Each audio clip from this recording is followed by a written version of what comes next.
not know the past. Wasn't so long ago, a different tale was told.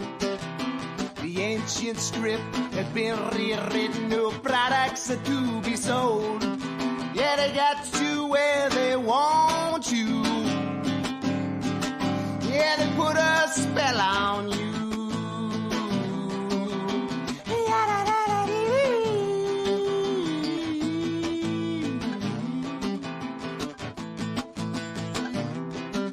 They're scared by these illusions, this new spooky ad campaign. Everywhere you turn, it's always pounding in your brain. Do not go to beaches, do not breathe the ocean air. Yeah, they stole $6 trillion just to show how much they cares. Yeah, they got you where they want you. Yeah, they put a spell on you.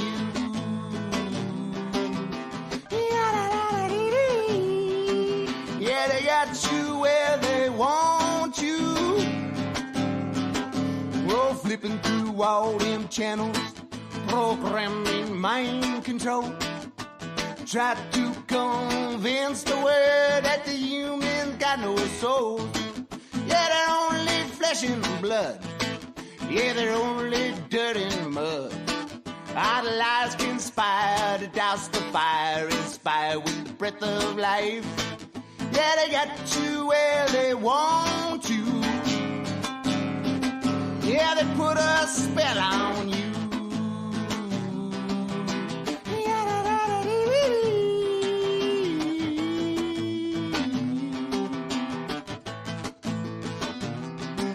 More lockstep marching doctors with their dangling stethoscopes. Their science they claim the final solution, the only human hope. Or keep you from your neighbors, all muzzled up in the mask. Yeah, you take them off cause you got no cough, but you don't know who to ask. Yeah, they got you where they want you. Yeah, they put a spell on you.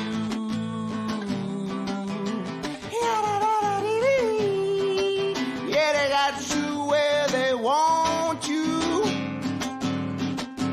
Yeah, they put a spell on you. Oh, one thing is crystal clear. Can I live in fear? Cause if we do, the human spirit will surely disappear. What up? Good day, brothers and sisters. That track right there by the Funky Fathers, Mike Mattingly, Put a Spell on You. Fantastic individual, one of my brothers. Fantastic music. It is Wednesday. It is the Will Tell Truth live show. I'm getting back on schedule. We're going to do these every Wednesday, 6 p.m. Pacific, 9 p.m. Eastern. We are streaming live on the One Great Work Network, along with YouTube, Twitch, Facebook, X, and Odyssey, and other platforms as well. You can go to willkeller.com to watch the show on my website or get to all the social media links. Today, I'm not doing a live presentation. I'm not doing an interview. I'm going to replay a great debate that I had last night with the Deliberating Dog-Faced Dudes. They invited me on, and it was last night. And the topic was, is morality objective or subjective?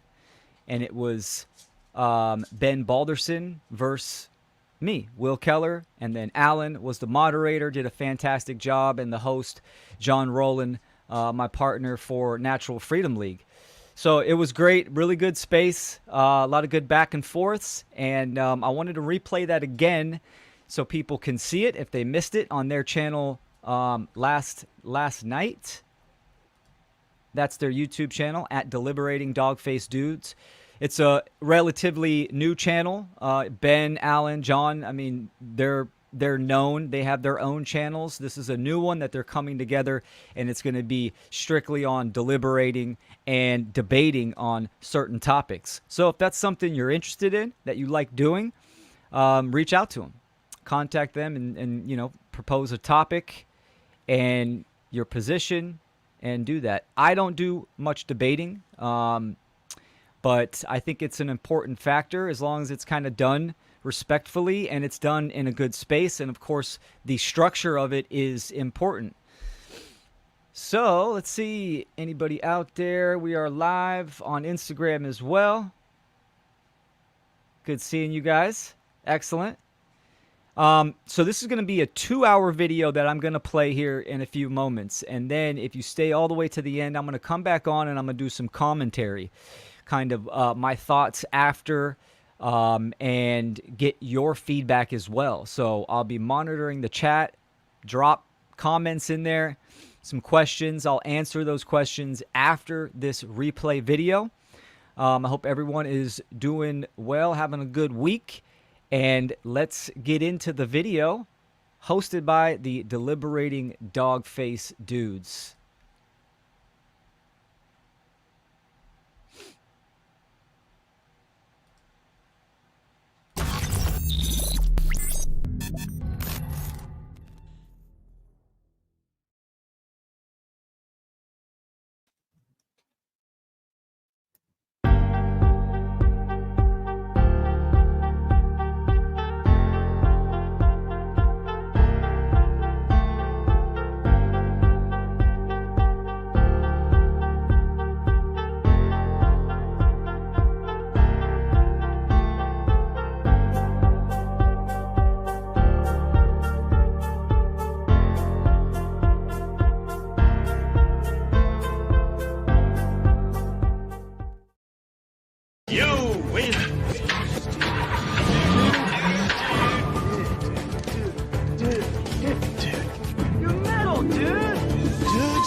Dogface, I'm the dude.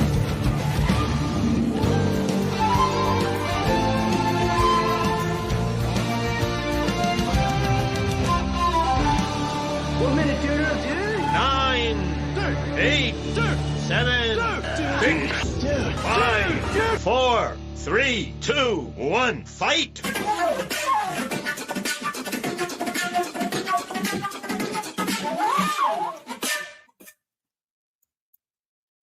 Hello, everybody. Welcome to Deliberating Dogface Dudes. I believe this is week number 8 that we've been doing this, and really looking forward to this one. My partner from the Natural Freedom League, Will Keller, is joining us. Today's title is Benjamin Balderson versus Will Keller. Will Keller. Is morality objective or subjective? This is a good one. It'll be moderated by none other than AlanMarcus.com. What's up, Alan Marcus? How you doing? Doing well. Let's MC Escherize this eschaton. Let's get it on and begin the end. All right. I'm going to add the other two gentlemen to the stage and let Marcus take over. So we have Balderson with us and first-time guest, Will Keller. I got a little bit of homework I did, a little book report. Let's set the stage with some of the greatest philosophers in history. These thinkers who have shaped how we understand ethics, morality, and the human condition. First up, we have Immanuel Kant. No, that's Immanuel Kant. Immanuel Kant with a K, K-A-N-T, with his classic work, Groundwork of the Metaphysics of Morals. Kant's all about duty and the categorical imperative, laying down the law on what it means to act morally. We've got David Hume next, the skeptic with a heart, from his Treatise of Human Nature. Hume brings emotion into the mix, showing us how our feelings, not just reason, play a big part in our moral decisions. John Stuart Mill comes in strong with utilitarianism. I think I've mentioned that word a few times on the show before. championing the greatest happiness principle. For Mill, it's all about maximizing pleasure and minimizing pain, not just for yourself, but for everyone involved tonight. And then there's Friedrich Nietzsche, every teenage boy's favorite angsty black t-shirt wearing dude from Germany with Beyond Good and Evil. You know, Nietzsche's the rebel, questioning everything we think we know about morality. He's famous for his idea that morality isn't some objective truth, but something we create ourselves, driven by our own will to power. Let's write some songs about it and cry together. That'll get us all girlfriends. G.E. Moore takes on a different path with Principia Ethica. Ooh, fancy. Moore's an ethical non-naturalist. I don't know if that's a nudist. I don't know if he gets out in nature much. He's probably writing a lot of text arguing that moral properties are real and objective, but not something you can just pin down like a donkey tail or a tail on a donkey. What comes first, the categorical imperative or the cart or the horse, the donkey? Like pleasure or pain, I don't know if that's allowed. Bestiality. Delete that from the notes. That wasn't supposed to be there. AJ Ayer, have you heard of this guy? Switching up things with language, truth, and logic. Ayer's all about emotivism. I don't think those are emojis or little yellow happy smiley faces or pinatas or what is it? The aubergine? Yeah, the dick emojis. That's what it's about, right? Emotivism. Moral statements are more about expressing how we feel rather than stating facts. For him, saying something's good or bad is like giving it a thumbs up or down on Facebook or YouTube. I think they took away the disapproval. So now it's just everything's good. And finally, we've got J.L. Mackey, if that's his real name. He's got his view from nowhere. Mackey's known for his error theory, arguing that while we talk about moral facts as if they're real, they actually aren't. Morality is more subjective than we often think. Now, even though these philosophers have their own takes on ethics and morality, they've got some common threads. They all dig deep into the nature of moral judgments, question whether morality is something objective or subjective, and explore what it means to live a good life. And of course, each of them contributed to building or challenging distinct philosophical systems. Kant's got his deontology, Hume's sentimentalism, Mill's utilitarianism, Nietzsche's radical critiques, Moore's ethical non-naturalism, Ayer's emotivism, or Mackey's moral relativism. Class is in session. I hope you guys are taking notes. Now that I've set the stage with some of history's most famous dudes, let's get ready to rumble and tumble in today's dog face debate. We've got guests with us who are ready to tackle the big question. Is morality subjective or objective? Gentlemen, introduce yourselves and state your position. Let's start with our guest, Will Keller.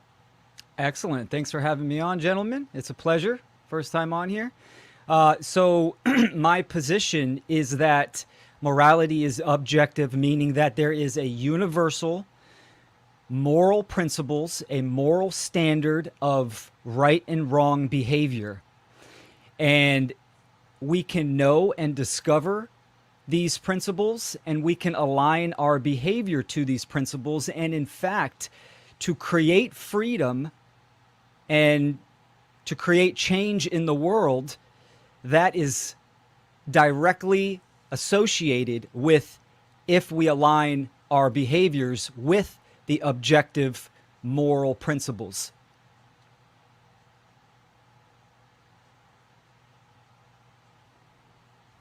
Want me to keep riffing? No, I didn't know if you were or not. I was like, I'm not sure if this is his full speech or this. I was like, should I do the whole 5 minutes or just stating the position? No, I think we're just we're just introducing ourselves and tell everybody where they can find you too, brother. Yeah, thanks, man. You can go to my website, willkeller.com. All my presentations and podcasts are on there. So that's it, willkeller.com. Excellent. And I'm Benjamin Balderson. You can find me. We're on a hiatus currently on Weaving Spiders, but normally Weaving Spiders on Saturdays. And you can find interviews with me all over the interwebs. Just about everywhere. And obviously here on Deliberating Dogs with Dog Face Dudes is these fine gentlemen. There's another fine gentleman we're about to be meeting up with. Also, I've got Flattoberfest coming up in just a couple of weeks. We're about to be heading out, and I'll be grabbing Marcus and meeting Mr. Billingtano over here and heading down there. It's going to be most excellent. Marcus and I are going to be doing a live Spagyrix alchemy experiment. So that's going to be fantastic. A lot of people talk about a lot of things, but we're putting the we're going where the rubber and the road meet, and we're going to put it right there in front of everybody. So Flattoberfest, yeah. But absolutely look forward to this, and let's do this. So Flattoberfest is coming up real quickly here. That'll be at flatearthfestivals.com. Benjamin Balderson, do you have a position tonight?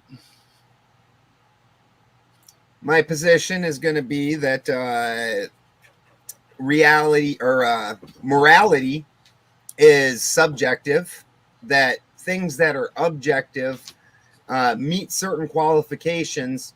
And while we can strongly feel subjective things generationally even, and eventually that becomes a societal thing, it is still a subjective thing. It's an objective to, it's a subjective to an objective. So let's talk about the reality of morality. Is it objective or subjective? We'd like to start with Will Keller. And then there's this big question here. Is there such a thing as universally wrong action? Are there actions that are wrong no matter where or when or how they happen? Great. Yeah, absolutely.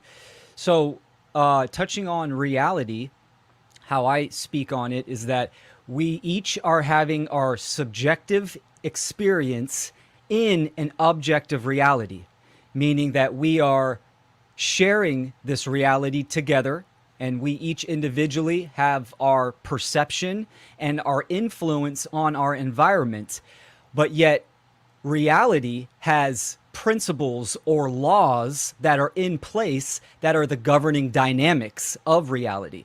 I call them natural law, the laws of nature, and law, the etymology and definition, meaning a binding and unchanging condition.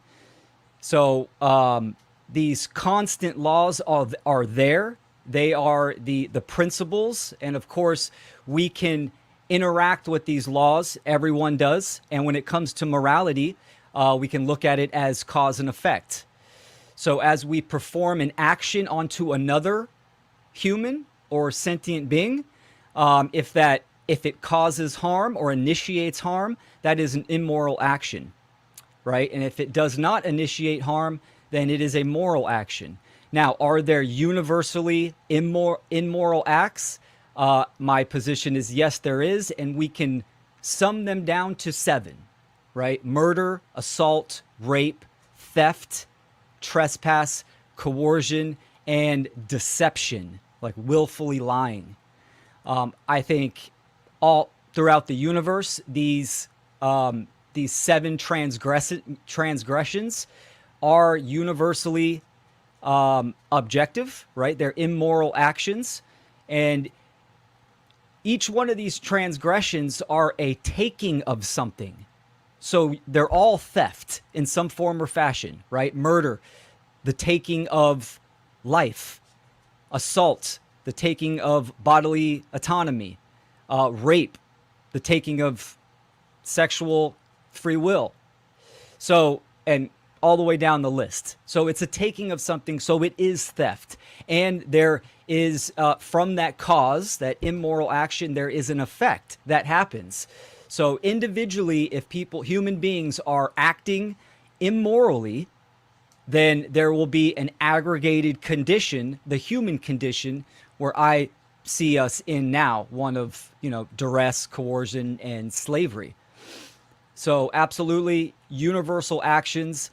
And I'll preface it with ethics. Ethics to me is the systematic study of moral principles. So it's almost studying the science of morality or the attributes of morality, of right or wrong action. And of course, there are virtues that I think are also universal as well. And I do take a stance that there is a gradient in ethics from objective to subjective, depending on the context, right? If you're talking about an organization, what's the organization's ethos or ethics? So their internal qualities, but yet morality is that standard that no one should violate. So yeah, I'll end it on that. Thank you. And Balderson, do you have your opening statement prepared and ready to go?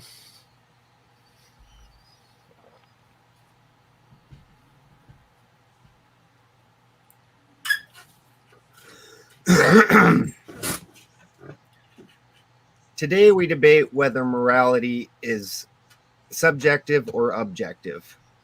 To understand this, we need to understand the terms. Grammarly states, when comparing objective and subjective, objective means verifiable information based on facts and evidence.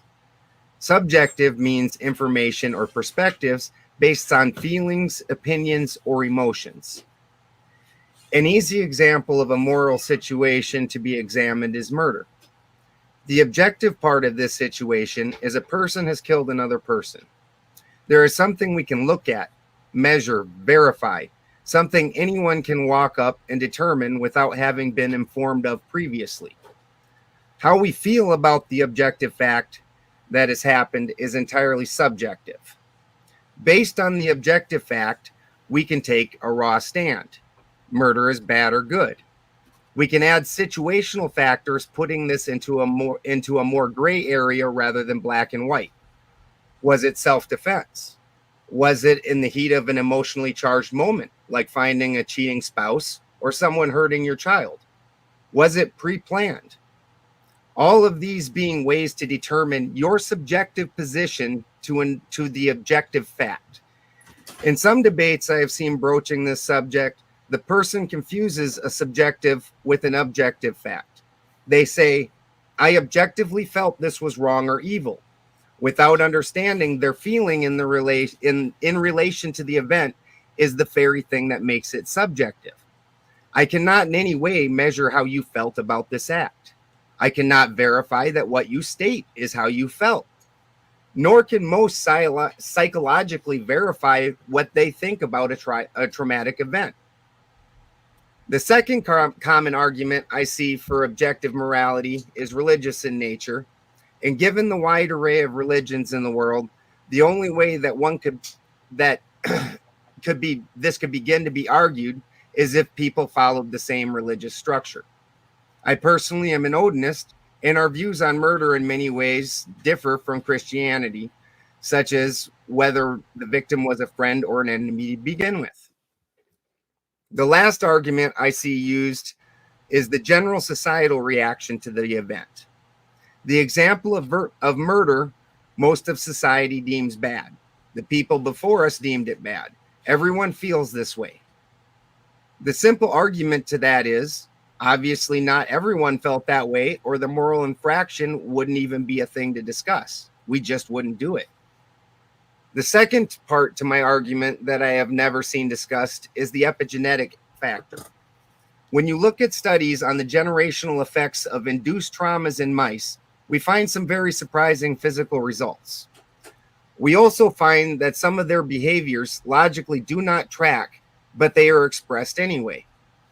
We see this when things like a secondary stimuli are added. Many have at least heard of the study including electric shock and the scent of cherry blossoms on mice. When one generation was shocked and the scent of cherry blossoms was presented at the same time, the reasonable reaction became cherry blossoms are bad.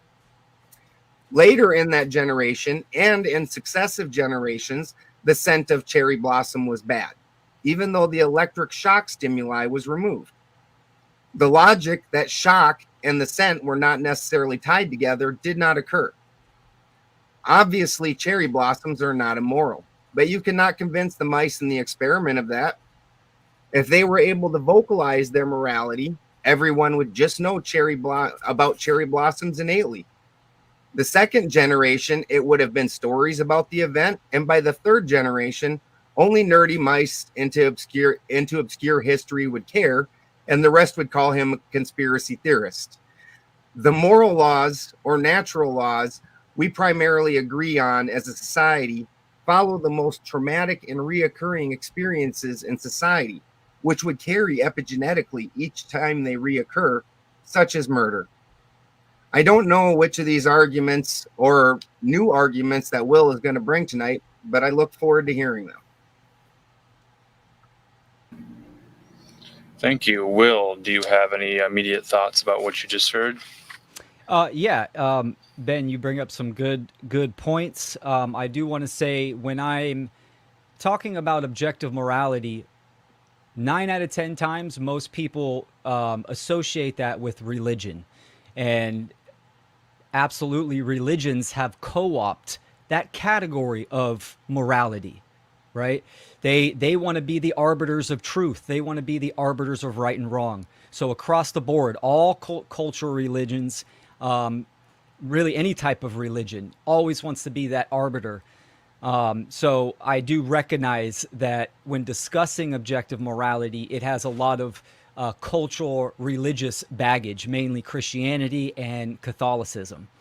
So, but when I'm talking about objective morality, it is separate from that. I'm talking about a science that, through our human quality of logic and reason and our capacity to feel, we can discern and come to know and understand this science that is inherent in the fabric of reality and nature for us as human beings.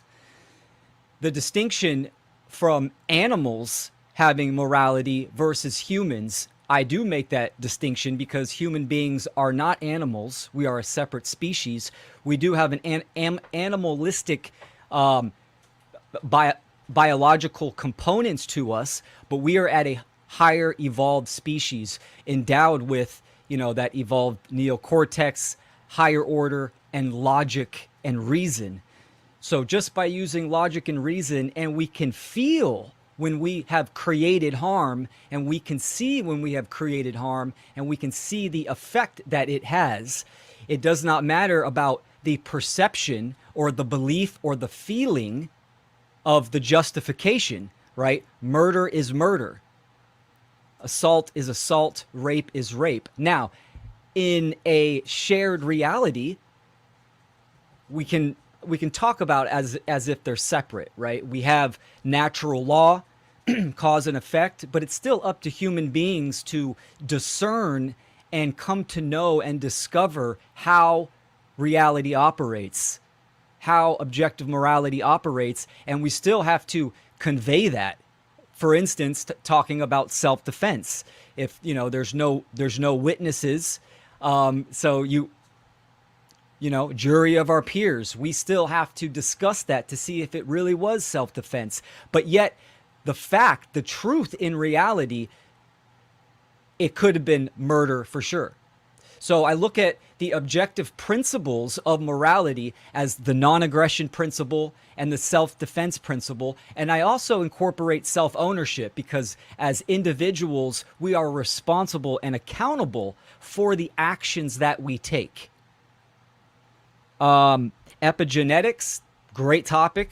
I'm passionate about this topic because in the current human condition of slavery, where the control system has been going on for who knows how long, hundreds of thousands of years potentially, that absolutely there's been this conditioning, and religion, the cultural religions have a big part of it through the violation of rights and the conditioning and programming of human beings that for sure, this is why the belief in government or the belief in human authority, that certain humans have authority over others, is so prominent. So a main thing to consider when we talk about morality and defining our terms, what is morality? Moralis from Latin means the difference between right and wrong behavior, stating that there is a difference, and there is. So this is based on right or wrong. So what is a right? How do we discern right behavior? Well, using the apathetic method, we can discover what not to do by looking at the negative. So by looking at the negative, we can discover the affirmative. And there's millions, an unlimited amount of rights someone can take as long as it does not initiate harm or aggression on another sentient being, right? But when we look at the wrongdoings, this is where we get into murder, assault, rape, theft, trespass, coercion, and deception. So now we can have a more concise, logical perception. This is what our goal as human beings is to align our perception with the truth, with the laws of nature, the real facts in reality.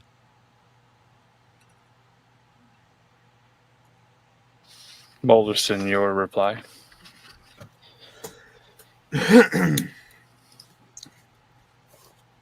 So, obviously, Will has taken the religious aspect off the table. I'm just fine with that. Again, that was one of three normal arguments. This one is going to fall more into the societal feeling argument. And there was numerous examples given, and I absolutely don't agree with those examples. Or, I mean, don't disagree with those examples, that many of the things that what we today would consider morals would be something you feel naturally. Now, once again, I do understand that humans are of a higher mind than mice. Now, with that said, most people aren't very much higher. They are still subject to their most base animalistic desires, their most base animalistic instincts, and they do nothing in any way, shape, or form to try to have an inner work or discover anything. And when something's a traumatic event, which, funny enough, every moral listed, unlike most things, like you would go into a gym, you would expect to see the list of things as aspiring. These are things I should do. These are moral oughts. But that isn't where things ever go, because somebody has committed something enough to where an entire society has decided we don't like that. These people that were doing it, they apparently didn't feel the same way. So society then starts making laws and saying, we know you might want to do some murdering, but we're kind of against that as a whole. We don't really like that as a whole. And if you yourself are going to come bringing your murdering in here, then we're going to have to come up with some sort of punishment or correctional system in order to try and bring you into alignment with the not murdering, because we're just not about murdering. And so this is all, again, subjective. Even the term where he broke down, discover whether it's murder or not. Literally, what we're talking about is a human killing another human. The fact that we have numerous different words, numerous different stances, what was the situation? This all becomes very subjective. The one objective thing is that a human killed another human. All the rest of these things become, what is my juxtaposition from this one objective fact? And that can include many gray areas, or it can be extraordinarily black and white. Gray areas the black and white tends to be more masculine. This is why the law is considered masculine. Did this happen or didn't it? Did you kill another human? You did? Then you need to stand trial for murder. Then at the trial for murder, we can decide according to mitigating factors. such as, was this person intending me harm? Was this person taking from me? Again, was this a heat of the moment crime? I came home and found him, my wife, and I lost my mind. Are you a crazy person that doesn't understand moral? And that's what we start calling these people that live in a different moral system, is crazy. Are they a crazy person that does not live by the same morality as I do? So they're not even fit to stand trial, because to them, they did not break a moral code. So all of these things, again, are all sidebars to the actual fact of a human killed another human. Objectively, that happened. I can walk up, I can see that it happened. This human is dead. That's the end of the story. Now we can decide subjectively where we stand according to that, which I'm not even saying that this set of principles or laws is bad. I'm saying that they are subjective.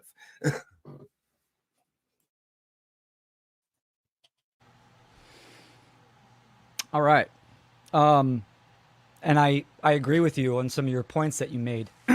Human beings are the majority of the populace in the modern age is completely unconscious and rooted in that animalistic state of mind, which I think that's a big problem, right? That's a big problem. And kind of, the goal of my work is to inspire and influence individuals to look within themselves, to shatter their religious dogma and their false axioms, and to start to do that inner work of waking up or evolving and looking at reality and what is going on in the world and themselves, for sure, with a clearer lens and a wider aperture. So I totally agree with that. And this is how I equate the effect of the human condition, where governments are out of control, wars, the murder, the theft of, the human condition, why humanity is enslaved. And that is due because human beings do not know what a right is. Truly, right? They think a right is something that government can pass in law, policy, and code, or it can be agreed upon. And if it can be agreed upon, well, then we're just going to go more and more into enslavement, because that's what that mindset, that out of control ego mindset, that's what it wants. It wants to play God. It wants to say what the law is. I see nature as the supreme authority. I take nature and creation or source, they're interchangeable for me. That's what I'm referring to. There's this higher creative intelligence, and we can come to know that on a personal level, meaning that we can come to know its laws. So the law of freedom states that as a society becomes moral, then that society will become more free.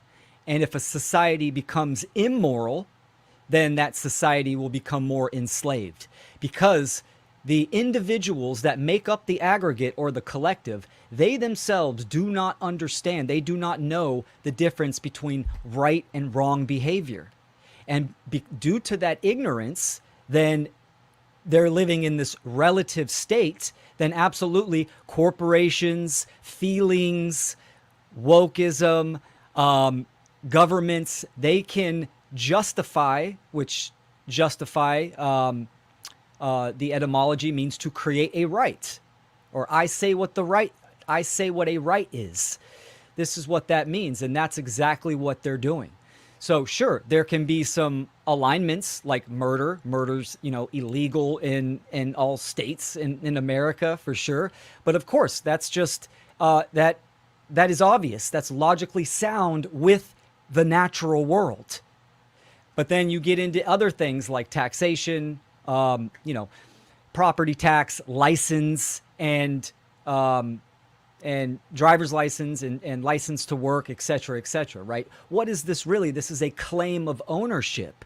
And this is all due, and why do people go along with it? Because people do not understand the difference between right and wrong in truth, in that which is the realm of the real, in nature.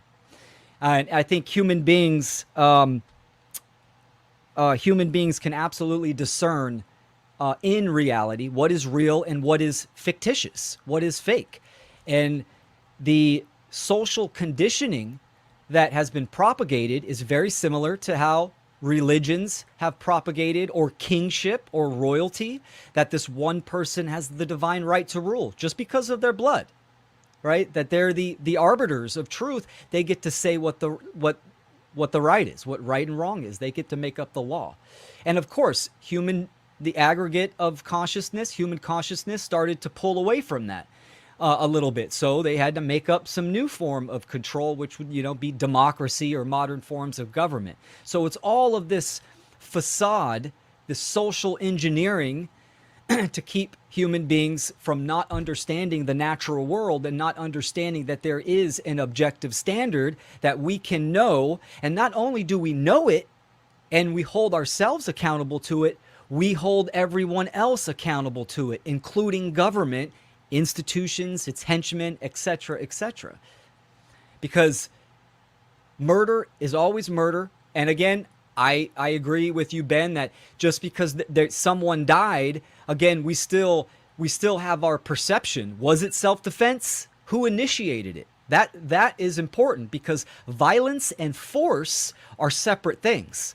Violence is the violation of another's rights, and force is energy expelled to defend yourself, right? It's like boxing. Boxing's not violent because it's consensual. It's forceful.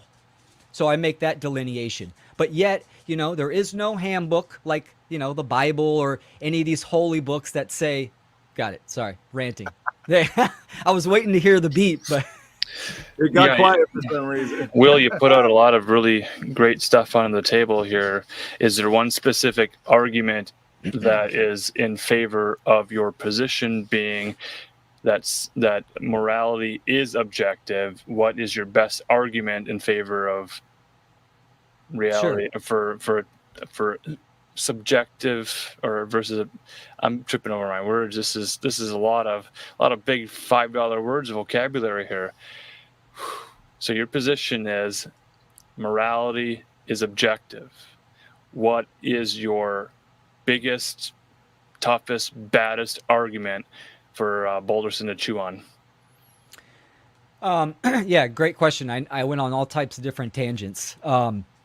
So yes, morality is objective, and it's not based on perception or feelings. It's not relative. So I'll pose this.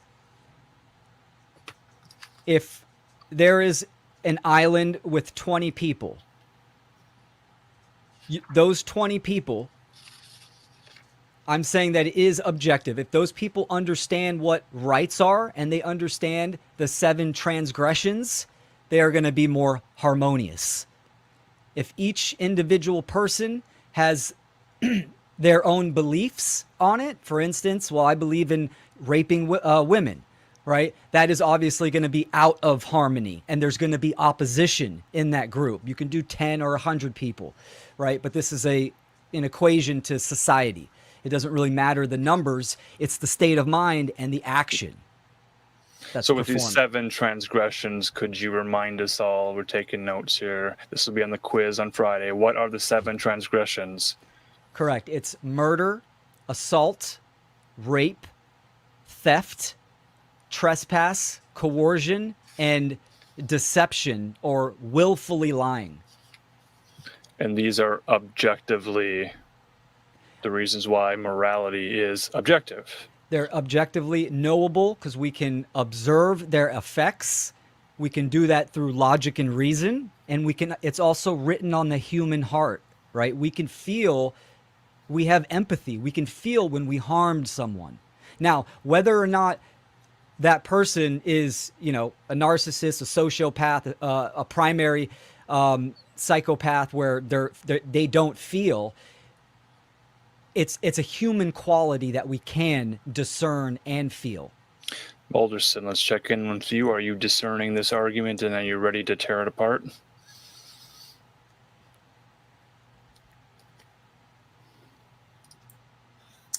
I very much like Will's standards, and I like Will as a person. So the assertion that there is a presupposition to understandings of morality,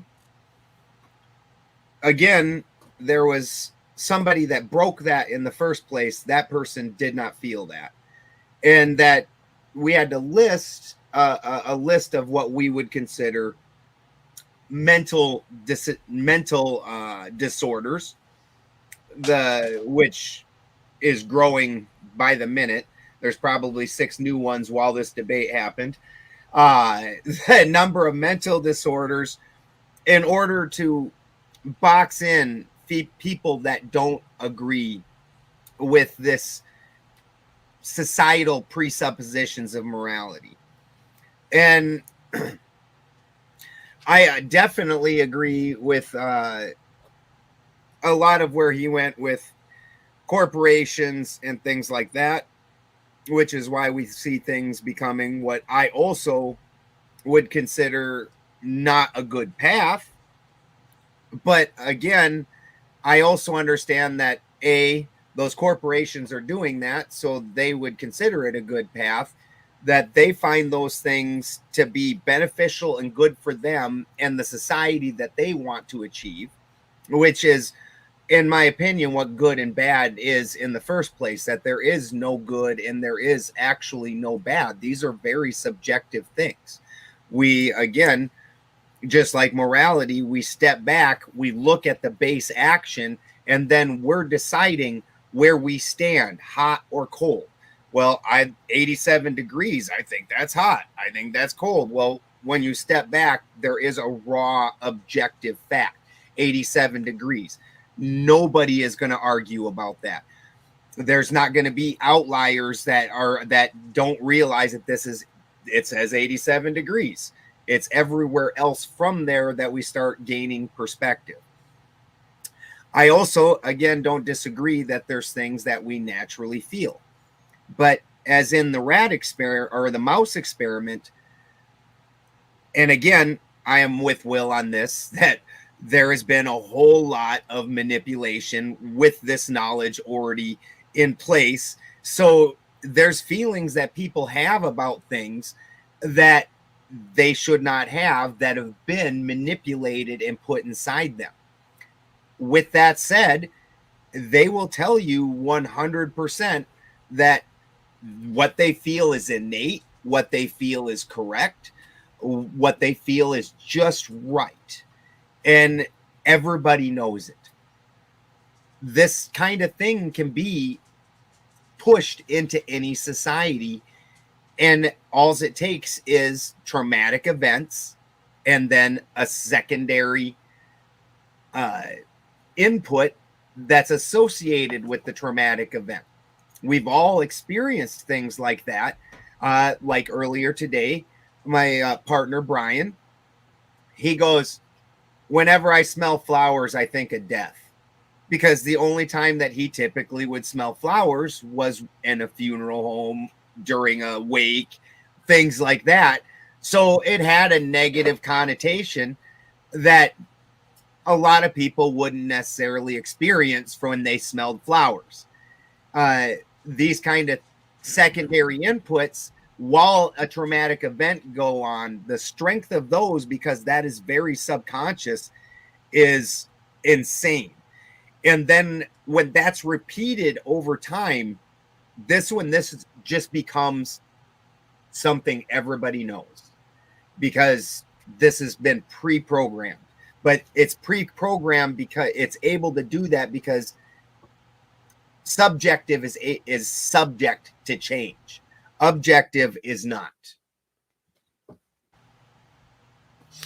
So you've heard Balderson's response to Will's argument. Will, do you have a rebuttal to that response? Yeah, and I do agree on some points, but with the rebuttal, I think it's important to kind of to state that, you know, there's a difference between nature, reality, and an individual experience. So just because a bunch of people believe one thing, that doesn't necessarily make it right or true. For instance, a look at, you know, DVOC 19 and the needlecraft. A whole bunch of people thought this was a major issue. They believed it, so people needed to get the needlecraft, and that was the only thing that's going to save us, right? Now, what Ben explained with that tactic of that dialectic of instilling trauma and then the program right after it, that's absolutely one of their main tactics that they use, right? They traumatize people, creates a disassociation, and then they feed them the actual programmed information, which it's all perception management for behavior control. So we all, as human beings, we all act and behave by the information and the knowledge that we have through our subjective experience. And that's why it is our goal to educate ourselves philosophically, metaphysics, and morally to have an accurate perception of truth. Truth is objective. It is that which has manifested and is manifesting. It's factual. So I can believe I'm a furry.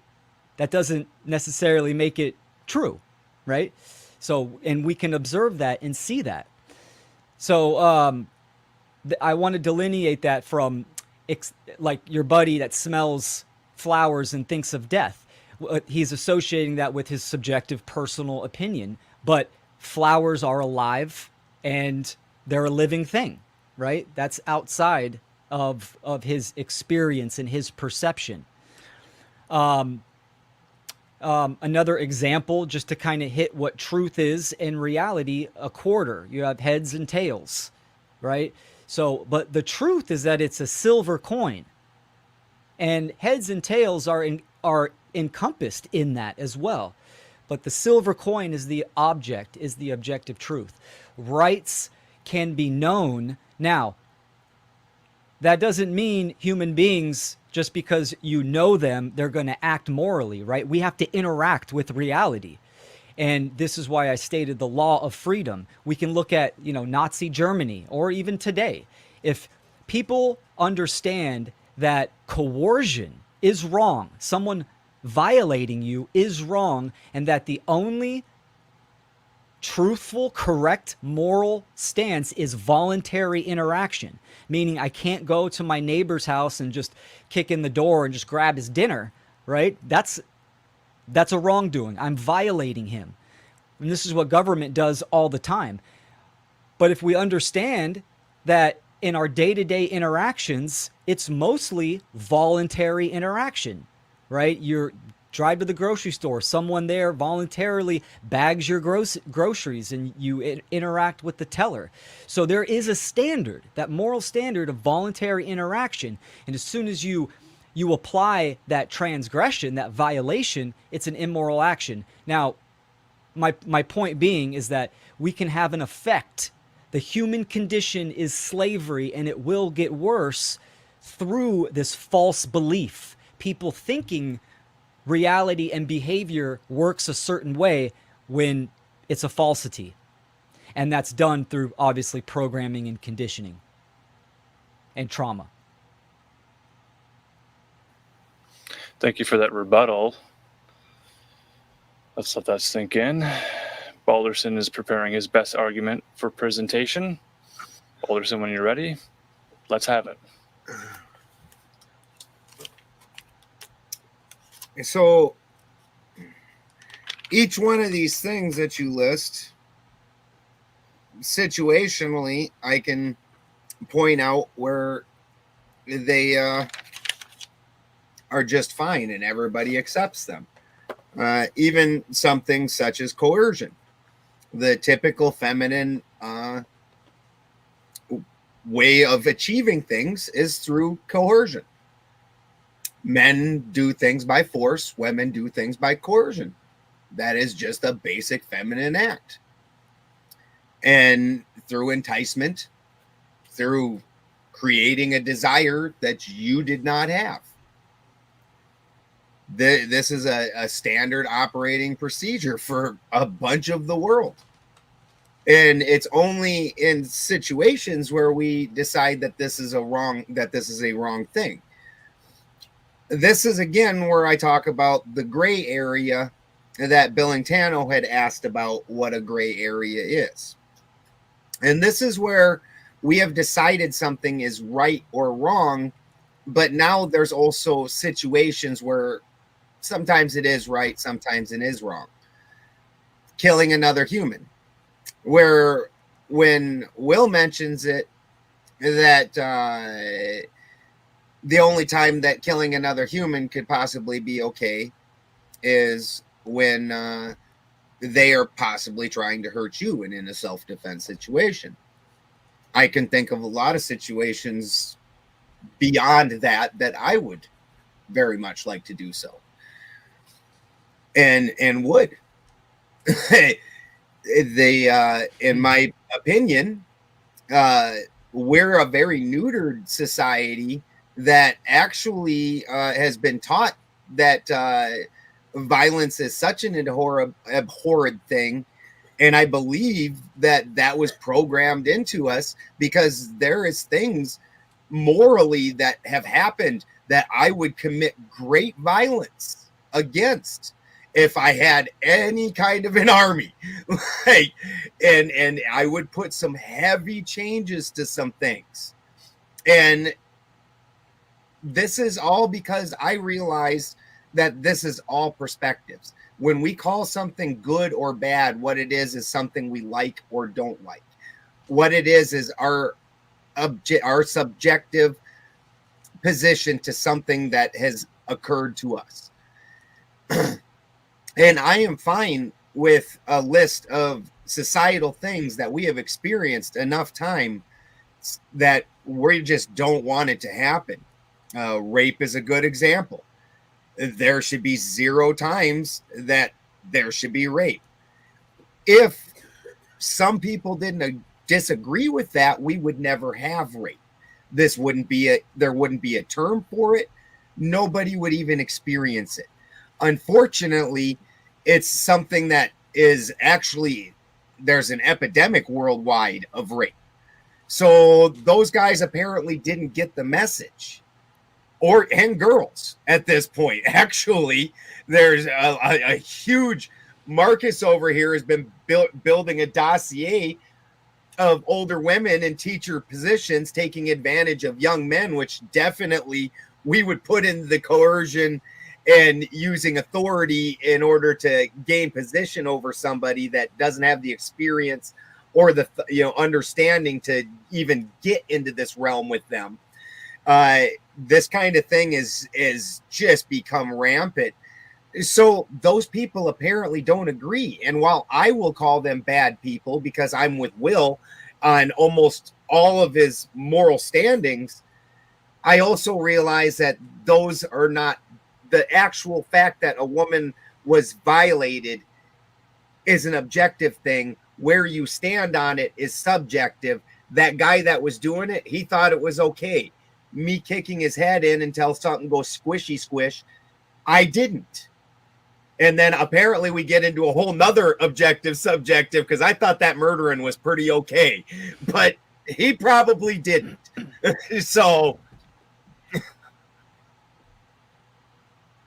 Balderson's best argument presented there. I like to hear Will Keller's response. I think we're probably about the back and forth section if you want to do like a close up of that, Marcus, and then we can do more of it instead of the extended periods where we can back and forth, and we can also delve into some other things where Will brought up a lot of points that were kind of outside of this that I would definitely dig into and also, and I can see where they connect. I'm not saying they don't, such as right.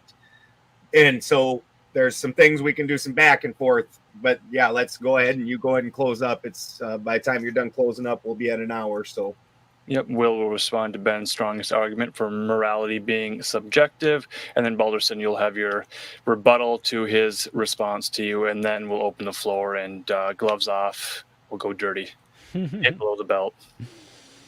Awesome. Yeah, you bring up some good points, Ben, for sure. And I think it's important to know that, when I talk about objective morality and what we need to do to create change and create freedom, the word utopia means nowhere. It doesn't exist. This reality is almost like it's a spiritual schoolyard. We're here to grow and evolve in consciousness. So where we're at now, we're out of balance. We're in an imbalance to, violence, violations, and immorality.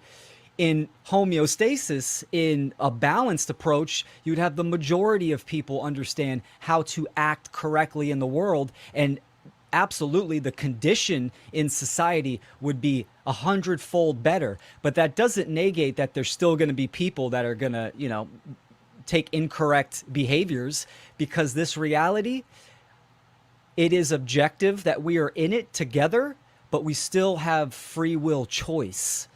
So, I can know and teach murder, assault, rape, theft, trespass, coercion, and lying. Someone still has I have the choice, right? I can violate that. But what I'm proposing is that by violating one of those transgressions, it creates a negative effect. That a negative effect is harm.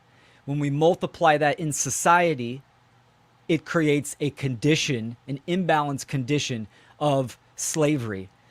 So another thing, I do disagree on, men create force and women do coercion. I understand what you're saying, but I don't see that as coercion, because a man is still responsible and accountable for his own free will.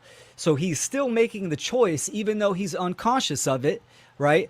A woman's innate abilities to persuade and use. Lucky you're not Christian, or else Adam would be getting it right now. To use those innate characteristics and abilities, that has an influence. And that's what we're here to do as human beings. That's what we do naturally, right? We influence each other. As men have a certain type of influence on other people, and women, and vice versa. But I do not see it as actual coercion, which is the theft of another's free will, regardless of if they're conscious or unconscious of it. And my last point real quick is, let's see. So we can come to understand, for instance, the law of thermodynamics or the principles of aviation, to fly a plane, let's say. But we still have to fly it ourselves. We still have to make that choice and perform the behavior. And understanding the objective standard, the foundation of interactions in reality, is what I'm calling objective morality, these principles. This is what we need to know, but we still have to align and act correctly. Now, I agree with you, Ben. If I saw a woman getting raped, I go and I beat that person to death. Now, I'm helping that woman out in her self-defense, right? Same with an elderly woman. This is kind of our goal to, in this shared co-creating reality, is we're going to have certain situations where people need help. And, there's no handbook to this. There's just these objective principles that I think that are observable, and then the effects are observable and calculated as well, for a certain outcome, to equate to a certain outcome. Are those all your thoughts, Will? Yeah, I'll leave it on there because I don't want to keep reiterating stuff that I've been saying Balderson already. is going to respond to this and some points. So when Will states, and I haven't quite gotten a grip on where he's landing on this, in order for when we get into the more back and forth portion. So I'm going to use my time to try and get more of a grip of this. When he states nature as a supreme authority, there's two schools of thought. Nature, as in nature, and I personally live in nature. And one of the things that I notice quickly is nature is very rapey, very murdery, very lots of theft. It's the way it happens. And so when I look at nature and I see that, then I understand that humans who have been imbued with the ability of higher thought, which is something that you can do above and beyond your natural, above nature, we're able to start coming up with ideals that are going to exemplify us as people.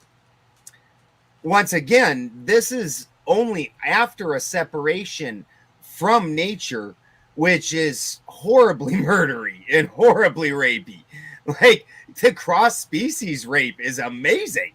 Like, when you get out and rape in nature, the things that will try and hump on each other is shocking.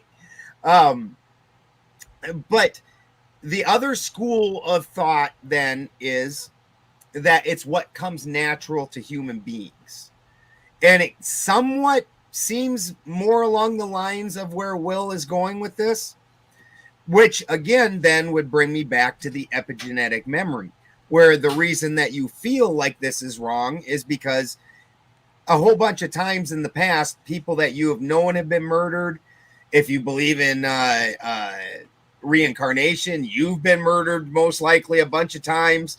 You're like, that murdery thing's not that great. It's just not awesome. And nobody really likes it. Just a tiny few. We should not do it. We should make laws as a society against it. And we should just not allow people that do murdery things around. And I'm cool with that. But again, that all was just because of the human experience and then deciding we didn't like it so much. At one point in time, we can go back, there really wasn't that many laws about murder. Well, were you two arguing? Yeah. Did he have a gun too? Cool.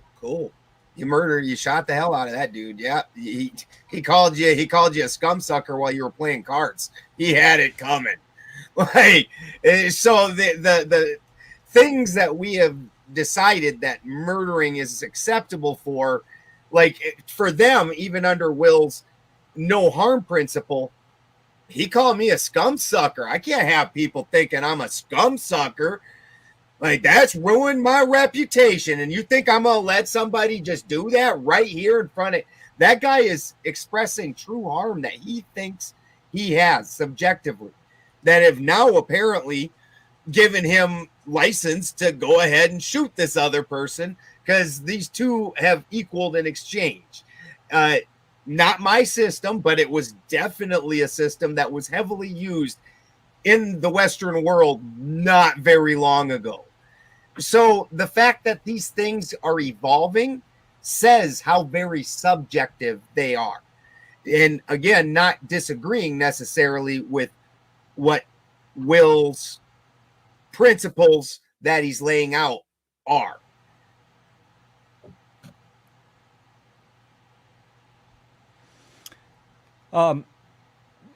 Should I respond or okay, cool. Yeah. So I'd see when I say nature, I'm talking about the intelligent, creative, higher force, right? The all of everything. And of course, light and dark is going to be in there. There's going to be entropy and syntropy, evolution and involution. So both of those are going to be in there. And that's the metaphysical and the physical, just as we have a metaphysical consciousness aspect to us and a physical, right? A physical vessel. But I do see a difference. I do not, when I say morality, I'm not talking about verbal or emotional harm. If that's a thing, right? Sure. Someone can be cussing you out or gaslight you, right? But morality is behavior and action. So it's rooted in the physical, and it's with another person, right? So two or more beings. But in the ethical side, sure, the aspects, the internal characteristics, like don't be a dick all the time, right? Have integrity and honesty. These are virtues that lead to objective morality, that lead to being a moral, good, correct acting person. Again, you have free will choice for sure. And human nature, I see, bring it back to epigenetics, I see human nature as programmability, that humans are programmable. This is kind of our essence, that we can use the mind, which is prime, and then we can manifest and influence certain outcomes. So as information goes in, then the quality of interaction and behavior is proportional. So good information and knowledge on like how to act and morality, then most likely you're going to be a good person and you're going to act morally and correctly. And same thing with on the negative. Falsities, religious, which I see as holding one back, right? That's not in harmony with nature or truth. Programming and conditioning, absolutely, you're gonna be taking immoral, incorrect actions. So that's how I see human nature as programmable versus the religious position of, depending if you're a Gnostic, humans are bad, or you're a Christian, you need to be saved, etc., etc. Like that, there's those dialectics that are playing. We have the choice, and when we choose in this reality, there are consequences to our choices, and those laws can be known as well. So natural law, sure, that applies to the physical laws as well. Gravitation, thermodynamics, etc., electromagnetism. But there's also the moral aspect as well, and that is the effect of our behavioral choices. And yeah, that's. Go ahead and we're at the halfway. Go ahead and close up your thoughts there, Marcus, and we'll go into the direct confrontations. Yeah, I've got some notes scribbled out here. We can talk about, libel laws and the subjective thin-skinned goat herders who don't like to be called dirty names and they want to fight it out. I want to get to this issue of how society is actually playing out these roles of morality with taboos, the pleasure principle, avoiding pain, seeking pleasure. So then the question becomes with this idea of the aggregate behavior of man, including man and woman. So everybody, and then corporations as humans themselves have a different set of behavior. A group of humans become a corporation, and a corporation is a person. So now a corporation is acting maybe in a subjective way, maybe in the best way for their stockholders. So there's a financial implication to morality. Greed is good, but are we saying greed because greed takes something away from someone else? Gordon Gekko in the movie Greed is good, and then we have the stocks in the 80s and the dot-com boom, and people are getting money, and how does money influence behavior? So with the way things have played out, 2020, that big event, we all remember what happened. There was a lot of discussion about morality involved with certain decisions that were forced upon the population. So the way all of this is playing out, we're immanentizing the eschaton, we're in the end of days, this is a zombie apocalypse. There's no reason for people to behave politely when there's so few resources and people need to get that last cheeseburger and the gloves are off and people aren't having babies, so the rape gangs are going to keep the population alive and people are going back to these tribalistic ways. This experiment of America, this great big melting pot, bringing in different populations, different religions, different skin colors, different sexualities, different genders, different pronouns, all of these different people who are discovering their identity in an aggregate, is this the best argument that proves that morality is subjective, because the people themselves are playing out subjective beliefs and attitudes and opinions, and everyone in this current society is entitled to their own subjective opinion about what is morally right and what is morally wrong. Will, do you have a response to this? In reality, how things are actually playing out, not in our minds, not how we want things to play out, not saying, well, there's a 7 transgressions, that's taking property. It's always a theft of something. It's taking something that doesn't belong to you. And now the way that things have played out, especially the last 4 years, in reality, and people are documenting their lives digitally. They're committing crimes on Snapchat and boasting about it. All cops are the B word. They're burning down police stations. There's no law. There's no order. These rules and laws that are put in place by an enslaving government aren't being upheld in court. What is this leading towards? What is this proving to you? Yeah, exactly. It's proving to me ignorance of morality and ignorance of the current situation. So I see the solution as education itself, because all change must stem from the mind. If you don't know it, and it doesn't come from that mentalism, then it's not going to change for longevity, right? So that's why we see so many people, reactive, emotionally reactive. So would you not agree? We're in the back and forth portion. Yeah. Would you not agree that the controllers have studied the same occult? Oh yeah. And so would you not agree that they with that same knowledge have chosen what they just think is the best course, possibly even for humanity? Yeah, good point. And not for what's best for humanity, for their own egoic self-interests, right? To play God. They themselves, the ones that the social engineers, it's dark sorcery, right? They're just propagating a certain type of information. But guess who's actually manifesting the behavior and doing the behavior? It's regular humans, like the police and military, or anyone in, even nurses and doctors and teachers, or just the average person that says, yes, we need more government. I'm voting for Orange Man, or I'm voting for hooker lady, whatever it may be, right? So that's how they kind of they mind control human beings, right? They're putting out, they control publishing companies, and religion's one of the biggest for sure, and still is. So if you don't believe in a utopia, then you're axing out which civilizations, which are none of which, they all call them breakaway civilizations, or they just blooped out of existence, like Atlantis and Lemuria and such.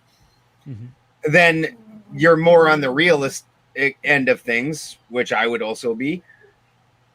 You understand that throughout history, there is always has been vast groups of people who have no interest in their own decision making. Yeah, absolutely. They're unconscious, not evolved human beings.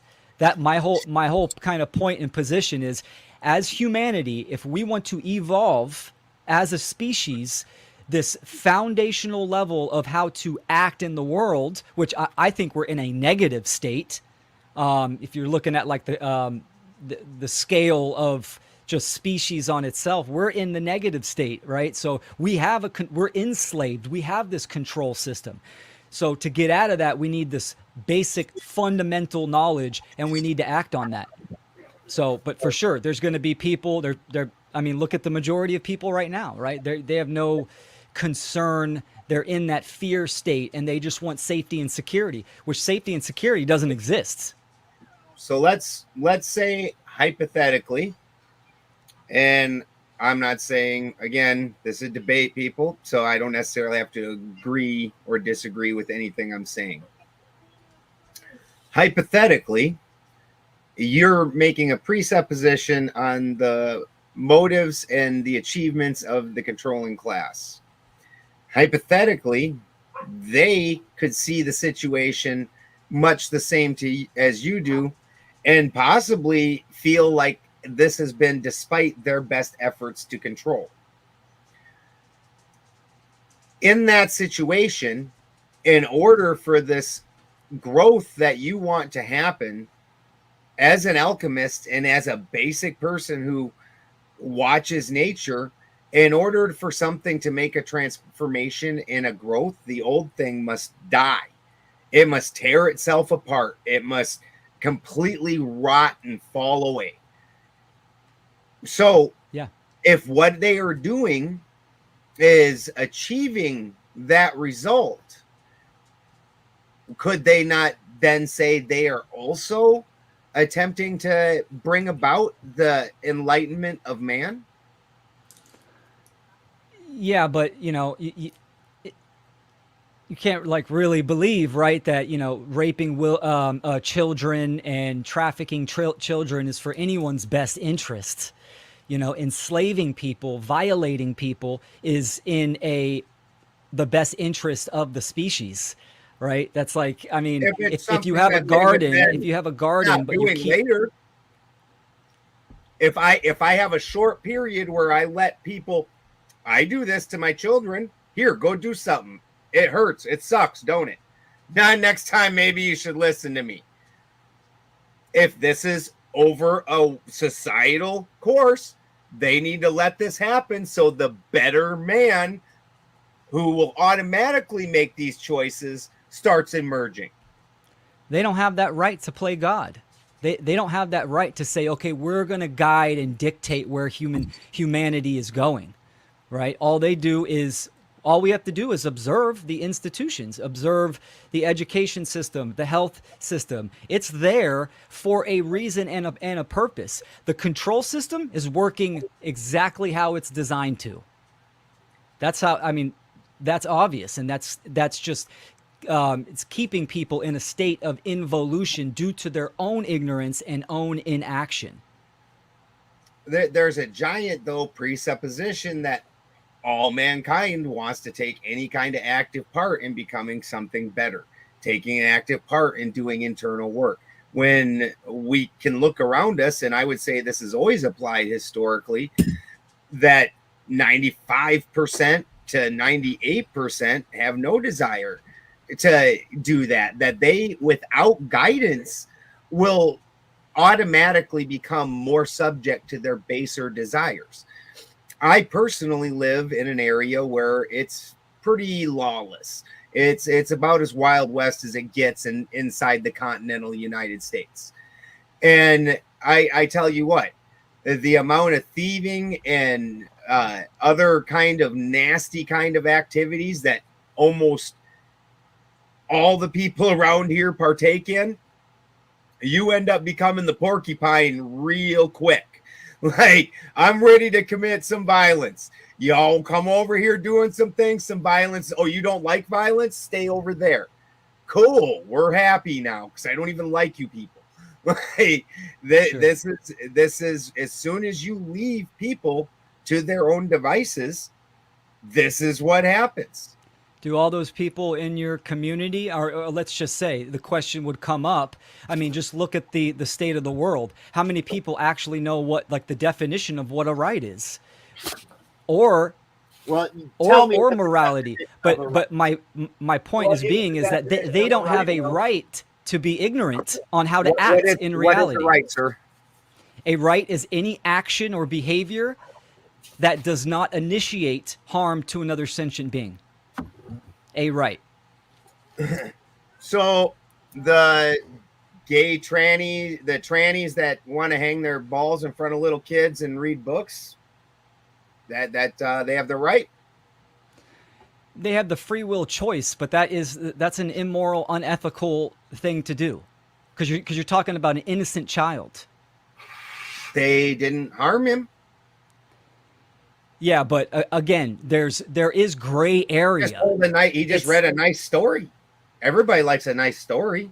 Yeah, but does that person have the right to do that to a kid in their own house? Unfortunately, they do. Unfortunately, they do have that right. But that doesn't make it ethical or wise. Just like I have the right to harm myself. I have that right, but it's not ethical or wise. Now, other people in this shared reality, they don't have a right to be ignorant on how to act in reality. That's like, they don't have that right because it affects the whole system. So what I would call a right is a privilege absent a duty. And so in my world, there really isn't any kind of a thing as a right, because I do very much live in nature, and in my world. And then when I look at the greater world, the only things that have ever been given are taken by force. And then the person who's willing to exert force says, these are the acceptable bounds in which I've created. So there is not truly any such thing as a right, because any of those things can at will be taken away from you.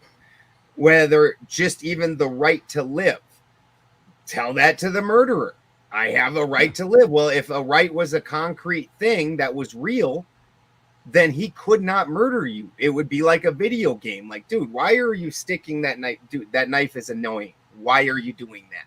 Because I have a right to live. God gave it to me. It can't be taken away. And I don't have to do anything in order to earn that. Well, this is where accountability and responsibility is. I mean, you can know something, right? We can know what a right is, but still free will is activated. It is here. So I mean, I could say, oh yeah, I know objective morality, I know the rights, and someone can kick in my door and rob my house and shoot me in the head, right? So, or I could go get drunk and drive and hit someone, right? So we exist in this reality, which is like, it's the university. It's like a schoolyard. We're going to learn lessons, but we can still understand the foundational dynamics. Where humanity goes, I get a lot of people that ask me, certain situations or what would a free society look like? And this is a lot of shit that we're going to be figuring out, because we're still in negative knowledge. Like, the majority of people want a government and enslaved system. So, but we can inherently feel and use reason that stealing life because I have the capability to do it is wrong, is absolutely wrong. You can feel that. It's written on your heart. It's written on the mind as well, because it wasn't yours, right? So maybe it brings up the question, what is ownership? Hey, can I ask a quick question? Yeah, go ahead, John. I think it's a pretty good question, and both of you can answer to it. Look at the Milgram experiment.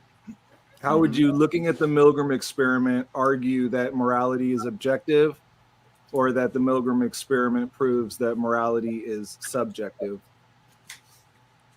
And that's the one where the doctor had. I know the Milgram experiment. It's the one. It's the post-World War II experiment where they tried to isolate out the rebel gene, and what they were calling the rebel gene was the gene where, despite what authority had told you, you had your own set of morality and chose to go against what they were telling, even though you were going to get penalized for it.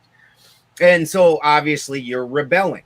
And so they called this the rebel gene. And the disturbing part of the end analysis, the experiment, was that they believed that they could work that out of society. And more recently, they repeated that experiment somewhere in the 2010s, I think. And they weren't wrong. The rebel gene is the desire to go along has definitely increased, But I don't know if I would agree with that entire analysis, because in my opinion, the entire society's been feminized, and on the feminine side of things, you tend to want to fit in with the crowd, so you naturally would have had more of a move toward groupthink anyways. But obviously it's subjective, because most of them thought that they were doing good and right, and then a small percentage even decided, no, the right thing is not doing what I'm told. And I'm sure all of us here would agree with that, but we would be in the minority. Balderson, could you repeat your definition of a right? A right is a privilege absent a duty, something that I have been given, God given, according to the way it's put, that so then it's something that should be inviolate. And there is, in my experience, I've been beat up, I've been robbed, I've not been raped, but you know, I've had most of the other bad things happen to me, and I didn't want any of them to happen to me. That not a one of them, God never came, no kind of God, none of them came down to help me out in the situation. They left it to the thing that nature always falls back on, which is doctrine of force. Yeah, you brought up some good points, John. Talking about the Milgram experience, I found that study extremely fascinating, because I do see a couple good points. One, you have the belief in human authority, with the actor pretending to be an authority figure and issuing a command, and then the participant accepting that, and they themselves pressing the button that's supposed to be the electric shock on the victim. And they would do that up to lethal frequencies, lethal doses of frequency. So there's an objective in that role playing, right? There's an objective immoral act, and that person is pressing a button and creating harm to another person, all the way up to death. Now, who has accountability for that? Is it the person that gave the orders, or is it the person that actually physically, in reality, created that violation? And for sure, it's the participant pushing the button. The authority, right? He's the dark wizard. He just mind controlled that person. What about the coercion? Didn't he coerce? Yeah, but no, because they could have stopped at any time. But they didn't coerce and say that this is the right thing to do. That was when you're telling me that it was objectively wrong, that person was telling them that it was right. That's not coercion. Well, they could have quit. They could have stopped and said no. But they were coerced. How are they coerced? Because they were told that was the thing to do, that was the right thing to do. Well, what else is the definition of coercion? No, but the study, they never said, if you don't do this, then this will happen to you. It just said, please just press the button. I'm giving a command. Please press the button. The rules of the test were, if this person gets the question wrong, the rules are you give them a good old zapparoo. And then the more questions they get wrong, the more it gets cranked up. So this person, apparently, they need to answer these questions right, and you need to zap them and be the moderator of this. This is all well and good. That's what most people found. Most didn't feel this, what you're calling objective, because if it was objective 100%, all of them would have said, fuck off. No, but see, that's the thing. Like you're a human being. We're each at our own different levels of awareness, right? So objectively is a kill. If a human, no, the objective happened with the victim. Are they the victim was harmed? Dead? Are they objectively dead? Yes. Right. Correct. Now, can I give any caveats to that? No, they're dead. Yeah.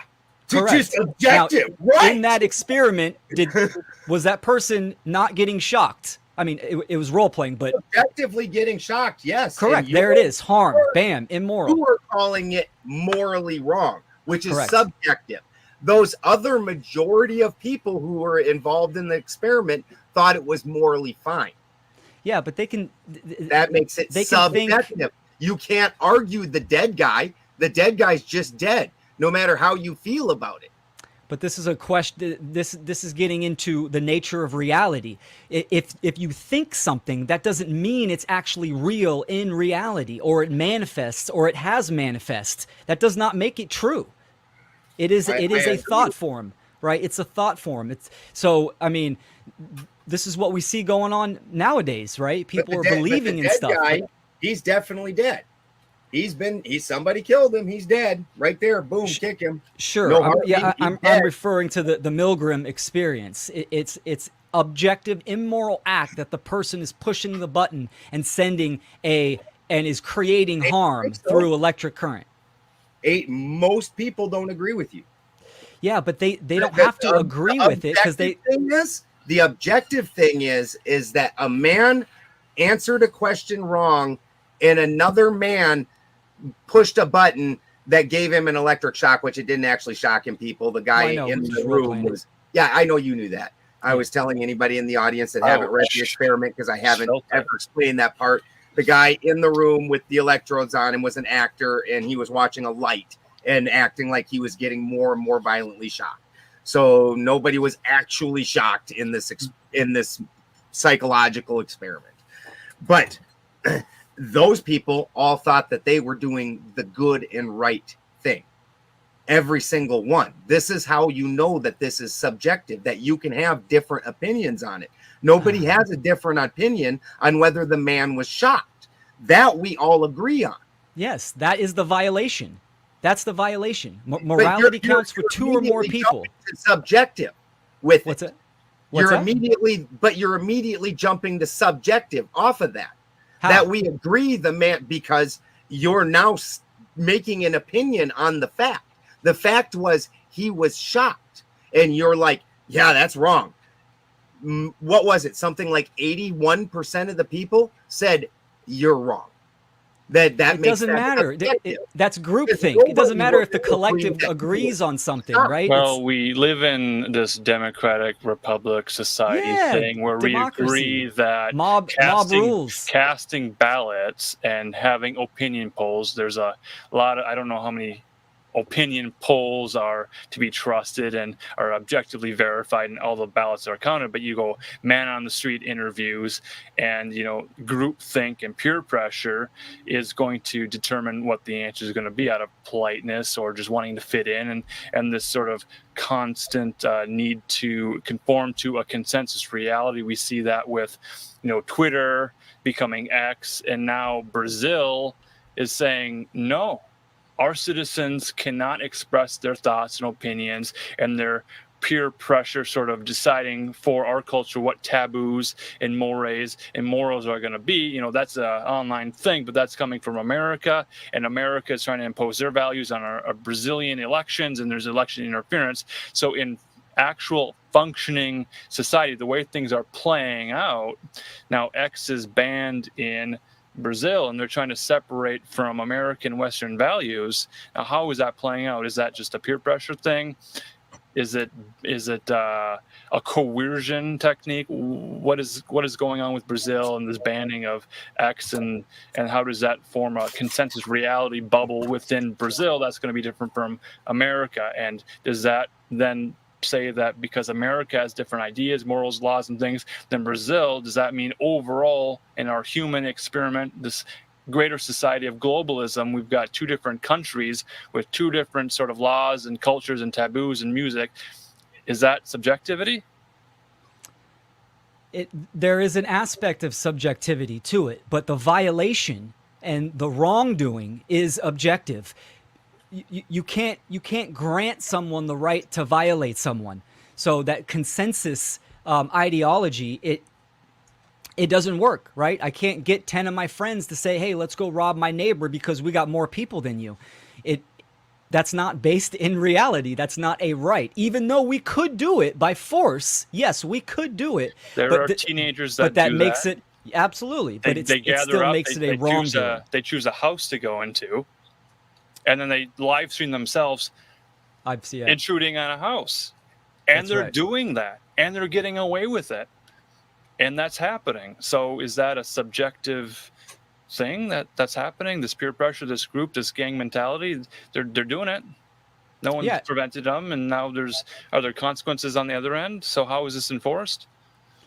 Absolutely, there's going to be consequences, right? I mean, From their father, from their mother, from their parents, from the government? Who enforces it?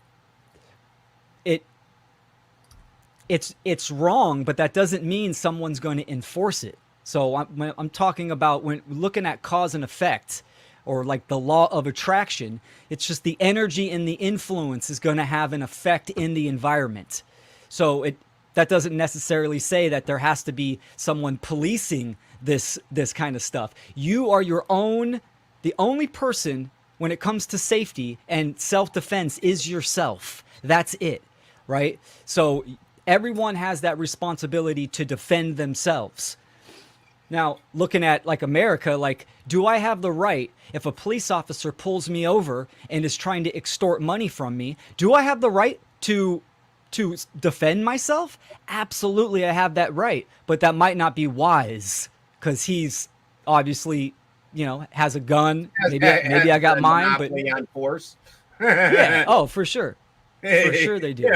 Hard to fight with people that have the monopoly on force. Yeah, exactly. And you right can see or wrong, again, goes out the window. Morals out the window. He's got force. It don't matter. Yes, I see what you're saying for sure. But even looking at other countries that have had their natural right of self-defense taken away, those are typically the more neutered societies. Yeah. So there's that responsibility, that self-ownership that is there, that we need to defend ourselves, because safety and security isn't a thing that can be granted to you by someone else. I don't even disagree with your the entailment of the behaviors that we're seeing bring about the society that we're experiencing. I do not at all disagree. And I would say we align almost entirely on what type of society we would like to see. I would say that 90% of that you and I would see completely eye to eye. But once again, that's our opinion. There are definitely people that are very happy seeing this society. And in fact, the majority of society is happy to see itself this way. The famous Star Wars, when Queen Amidala is sitting there and he's like, so this is how it all ends, to thunderous applause. And like, fuck yeah, want the bugs. Like, want to own nothing, and they're going to cheer for it, and they are going to think it's good, and so are the people running. They're going to think it's moral, and you and I, we are going to be the outcasts that live in the inhuman lands that, yeah, baby, still have procreating viviparously. Yeah. Yeah. I want to add in something real quick just on the Milgram experiment. You would have to be able to assess how the people felt about what they did. So I looked up just a quick search. It says participants in the Milgram experiment often reported feeling distressed, anxious, and conflicted about continuing to administer shocks. Even though they knew they were harming the learner because of the pressure from the authority figure, the experimenter, to obey, despite their own discomfort and moral reservations, many expressed relief after learning the experiment was a deception and the learner was unharmed. But some still felt disturbed by their actions. I've gone back and forth on this topic. I mean, it's been a real struggle for me. Will and I'd be like, where is objective morality? And, one light bulb moment I've had, which I haven't stuck on completely, was that it exists within us. We all have this process. It is discernment. And you look at, is that thing high or low? Is it to my left or my right? Is it black or white? Is it up or down? Like that's real. That's objective. And now again, if a guy's in a plane above me, then to him, my up is his down. To him, that's objectively true. To me, that's objectively false. I mean, I understand that it's down to him, but So it's interesting though, because then when you say that, that light bulb moment of like, no, it exists within all of us. Then you go to the question, does it exist within all of us? And, you know, not in our natural state, would that thing exist? And I watched Pinocchio about 10 times in a row with my son, and it does exist. It's a little cricket. But that you're making a presupposition that everybody feels this way. And if that was the case, nobody would do those things. They wouldn't exist. They wouldn't be rampant. That's a fact. Unless I would they're say under all mind those control. people wouldn't feel bad about what they did if there wasn't an objective morality. That would be my argument for the Milgram experiment proving I objective would say their morality. morality doesn't match the experiment's morality. And it says, it did not say all. Do you notice that? It said many, not all. I know. And that's what I'm saying. Like, does that exist within everybody? And if it doesn't, why doesn't it exist anymore? Has it been conditioned out of us? Or can you be born with a broken brain where you're just a psychotic? Or has that been a psyop to make us think that that's a reality? So I would make the case that naturally we're actually much more violent than what we've been led to believe. And that the curbing of the violence has actually hurt us quite a bit. So one of my bigger examples would be when you saw the stand against Wall Street, Occupy Wall Street, where all these dumbass kids sat on their hands and quietly waited for police to come by and just use up the entire back reserve of pepper spray right in their face. And they did nothing. It accomplished just absolutely zero. So it's very interesting to me that the controllers who we all would agree control society, we also believe that violence is such a morally reprehensible thing. Well, that's funny to me that all of us think that, but they don't. They have no problem with killing off a bunch of us just to make a point. Just because they're irritated, just because they want to do an experiment. Well, wouldn't nature be, if something is harmful to you like that, to attack back? Would that not be the very nature of most things? And so to me, would it not be that we have been so heavily programmed against violence that they are able to do the most reprehensible things to us, and we don't stand up and act like any natural animal would? I agree with that point. I would, instead of saying violence, I would say self-defense or a right, an objective right. And I agree with you. The populace of humanity is neutered. I mean, beyond imagine. And we absolutely, and this is why I take the task on trying to educate people, is it can and will are two separate things, right? But can we change the condition of humanity in a more natural progression through the mind, through learning, and like John has said, detachment activism? Yes, it's possible. Is it likely? Not right now, but it can happen. But will it? And will means personal responsibility from people. But do we have the right to stand up in large and use force to defend ourselves? Absolutely. And unfortunately, it would probably just be a few of us to do that. So in this current time, it only ever takes 3% to overthrow. And so that tells you that less than 3% are involved in the overseeing, if it only takes 3% to overthrow that. And so, and that's been every revolution historically. Tiny percent of the population, which is part of why, obviously not tonight, because I think you guys should go through and find some nice audience questions and have Will and I hit those. But in the future, I would like to debate government and things like that, which, because for myself, I'm an Odinist, and Heimdall separated man into the classes. I actually believe in the class system, and where you're calling things slaves, we call them thralls. And that doesn't mean that you get to abuse that person or that their well-being isn't something that they don't have an investment in. It means that like at any basic job site, you have the guy who's in charge, you have some supervisors, those are Carls, and then you have the basic workers who don't really give a shit. They just want to shovel some whatever, throw down some bricks, eat some lunch, grab a few beers, get their pecker touched, and go to bed. That's consensual, though?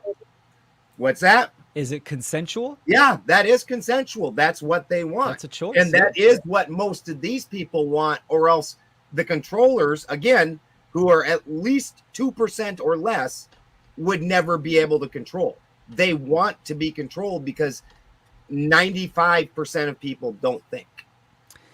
Yeah, I understand that point for sure. But when you have the majority of people that want slavery, right, that's violating the people that don't want slavery. And that is a big problem.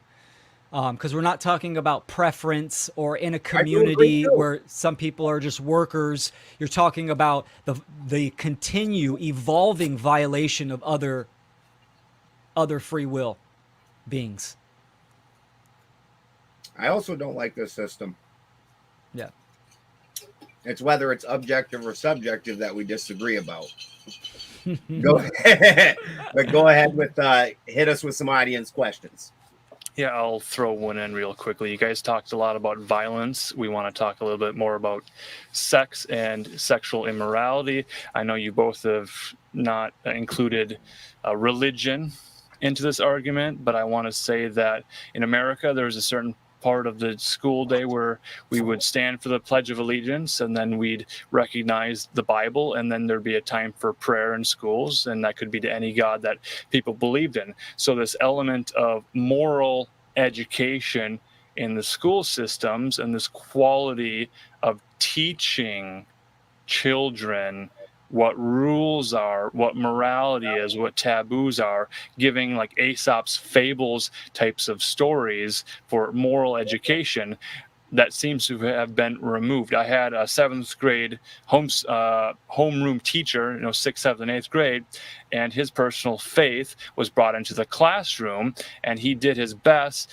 to instruct us morally. The curriculum of the homeschool class was sort of a basic thing.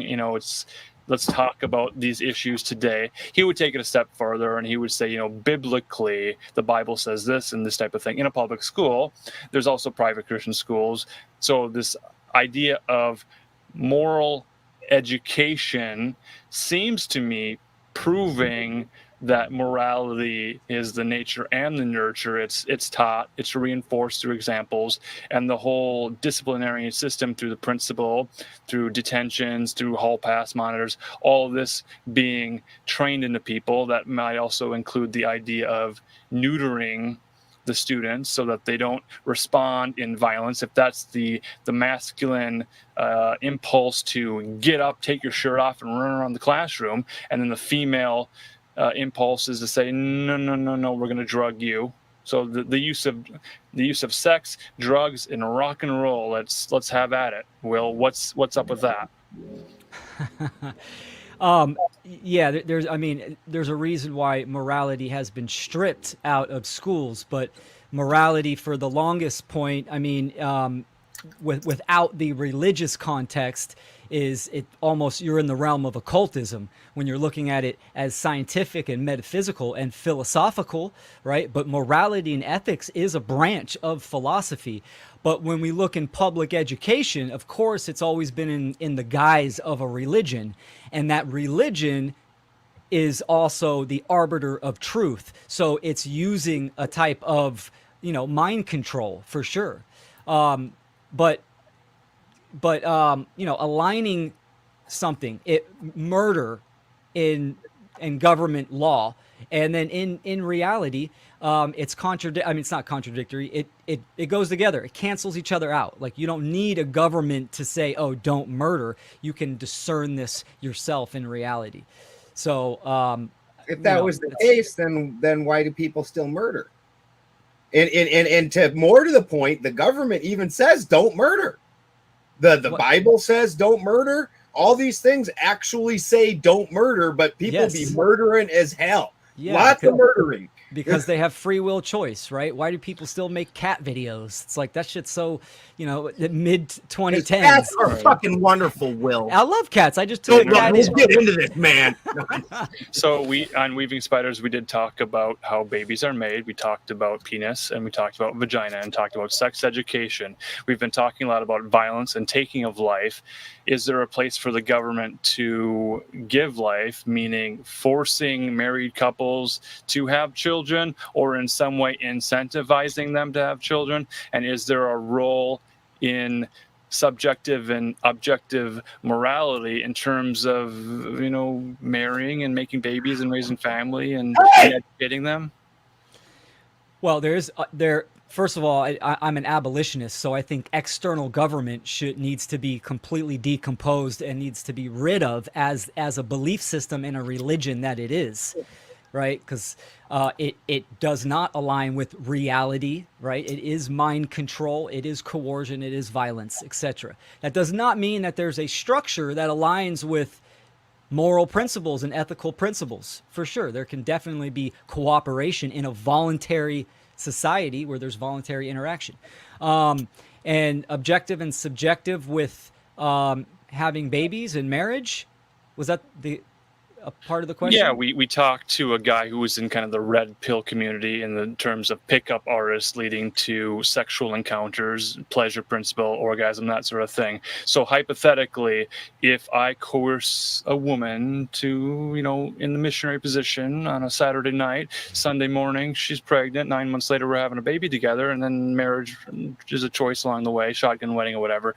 If I've coerced her to have my child and she didn't want to have children, but then she discovered that she likes to have children because she's a mother now, and I gave that to her, but before then she was didn't want to have any children, and now she's has children. This is a hypothetical situation, Sure. Where maybe she had an idea about wanting to not be a mother, but then she was forcefully impregnated, didn't like it, didn't file a rape kit situation, didn't cancel me or anything, but raised a child, didn't abort it. It's a separate issue. But then discovered later that, hey, Marcus, I want to be a mother. Was that a subjective morality choice in this hypothetical situation? I would say she has transmuted that experience that actually happened in reality, from a different subjective perception. But as long as the initial act was consensual, right? Maybe she didn't want kids, but there was no protection used. The male, the female, they both have a responsibility in that aspect.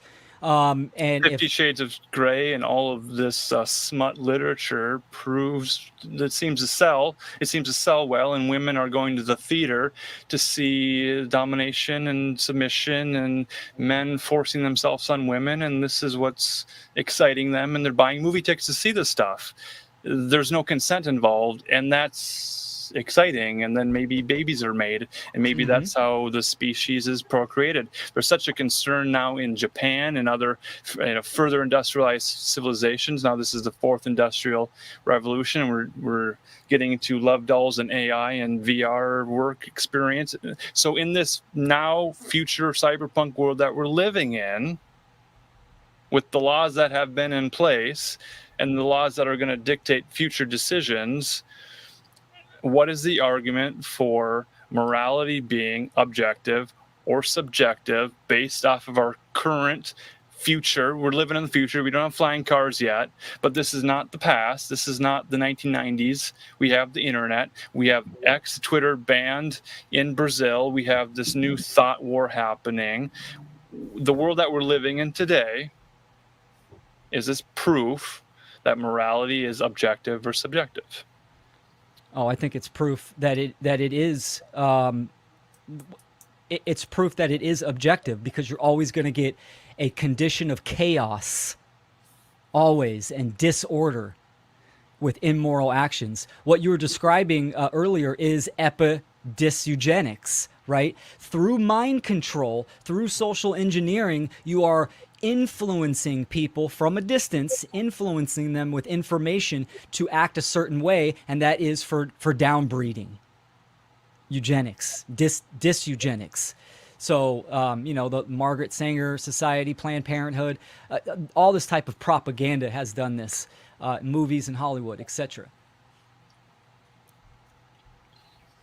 So for myself, it wasn't a singular moment, but honestly, a lot of things when I started setting up my own intentional community is where I started having a lot of realizations about objective and subjective, because there's nothing like being a leader of a community and having to navigate through personal issues, and you can only do that so much without understanding that on the face of things you're a hypocrite, and it's only through the situational variables that you come to understand that certain things in certain situations are acceptable and in certain situations they're not, and that's a very personal decision on where that stands, and that may or may not align with the society around you,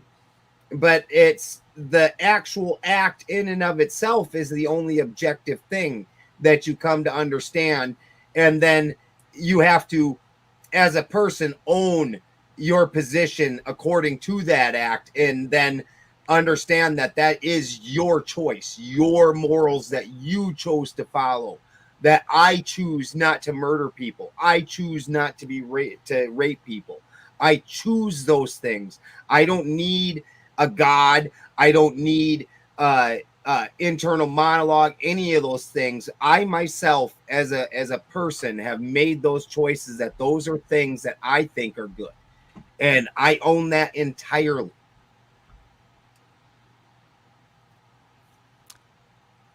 Yeah, so having the subjective experience in an objective reality, absolutely, you are responsible for your choices. But going I was up to responding what's on the screen, Will. oh, gotcha. I was responding to the question. Got it. For our listeners, the question on screen, Indigenous Everyday Book Love Day asks, curious about real life moments y'all as individuals have experienced an objective encounter that made you question your prior subjective held beliefs about objective subjective morality. So real world examples of this. For me, putting my dog down is a real world thing, right? I mean, my dog's had hip dysplasia so bad he couldn't stand up, and he's going to the bathroom everywhere. He's looking me in the eyes, and I can see and feel his pain, and he's looking to me as like a steward or a companion, help me. And I made the choice to have him put down. Now, is that my right to take his life? It's not my right, but it is a choice that I took, and I lived with the consequences. Absolutely.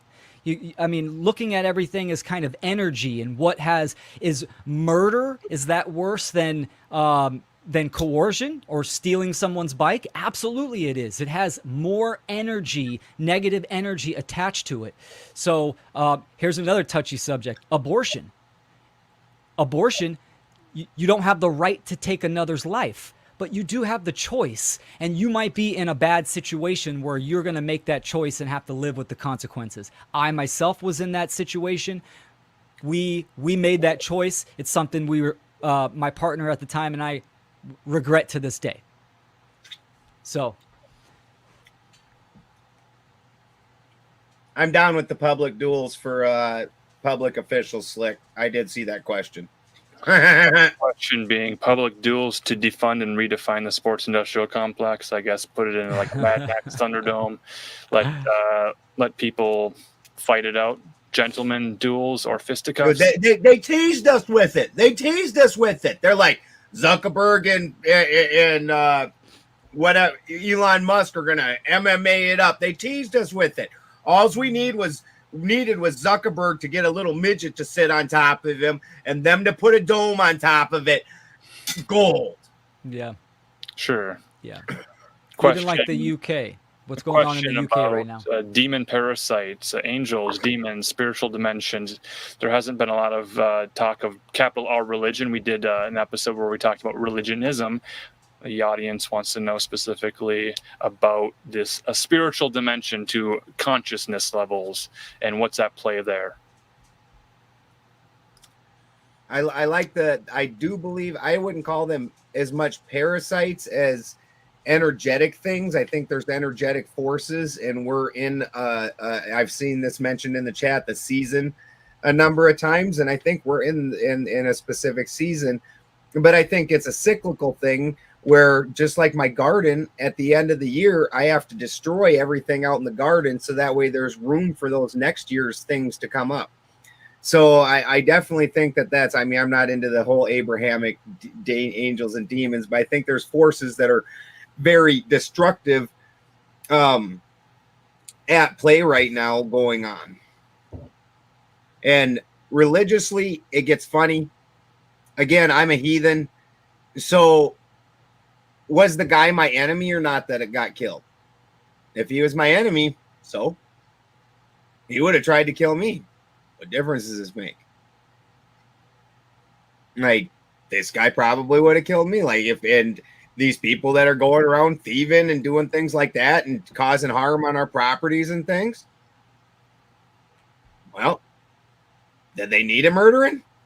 Like, they're much more ambiguous. If you ever read the Greenland saga, while societally you didn't just go murdering people, they were much more ambiguous about it. Like, the start of the Vinland saga is where Leif Erikson, it's like he gets kicked out of a village, like, and it just says there was some killings, and so he moved to a different village, and then there was some killings in that village too, so he moved over into this area in Greenland.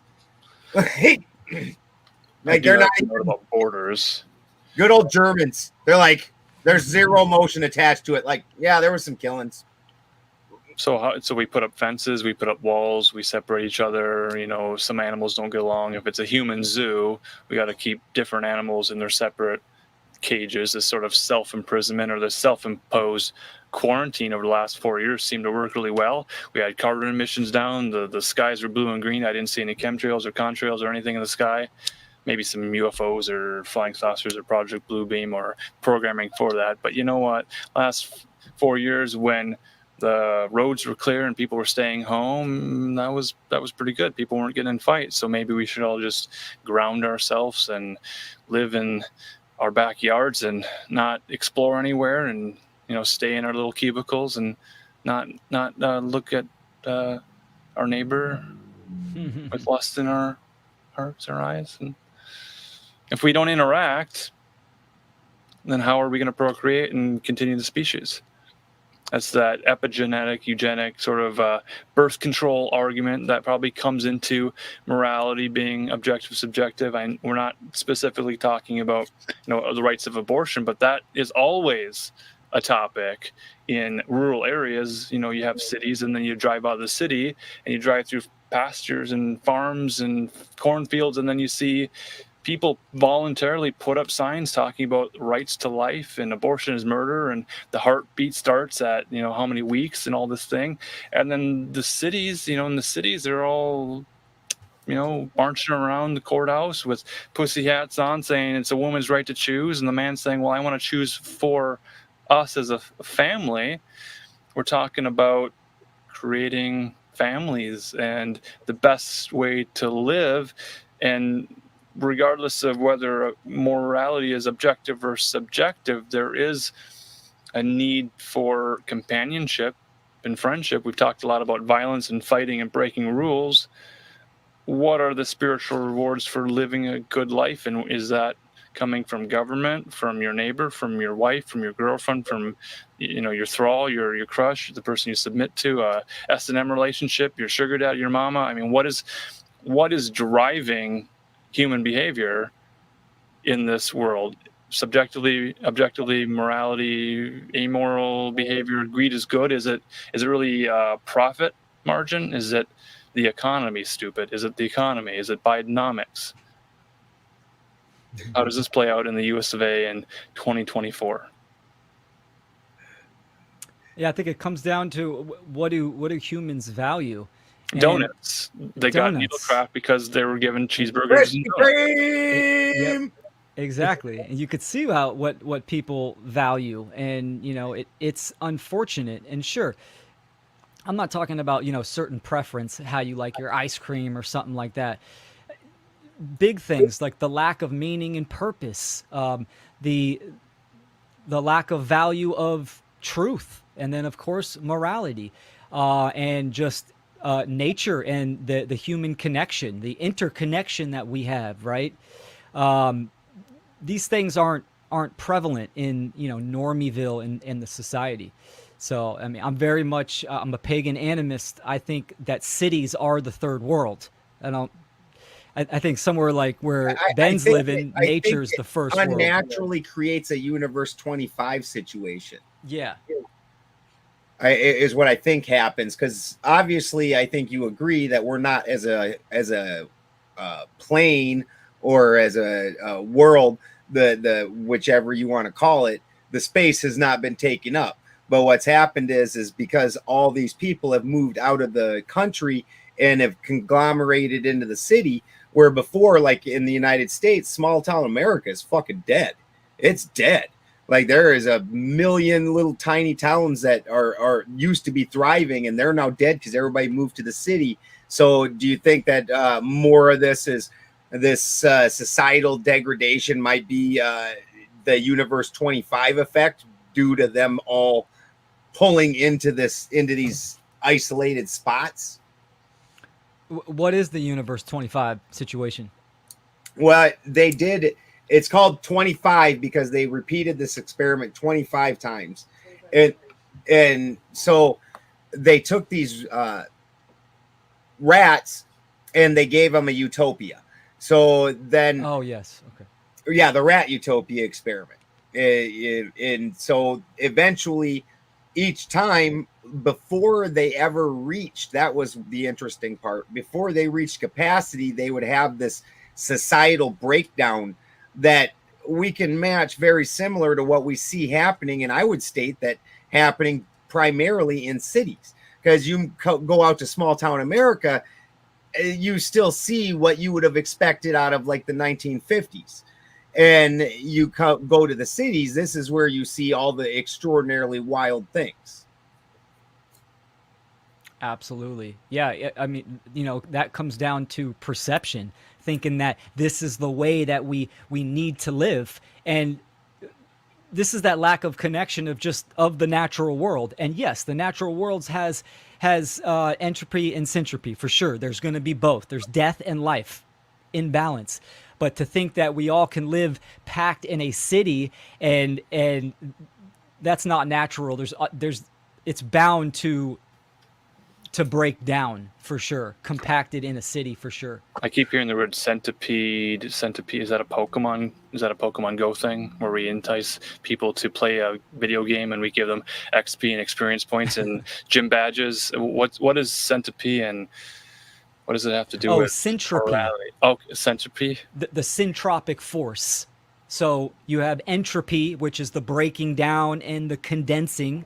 Uh-huh. You could look at it as death. I'm still hearing evolution like in Pokemon.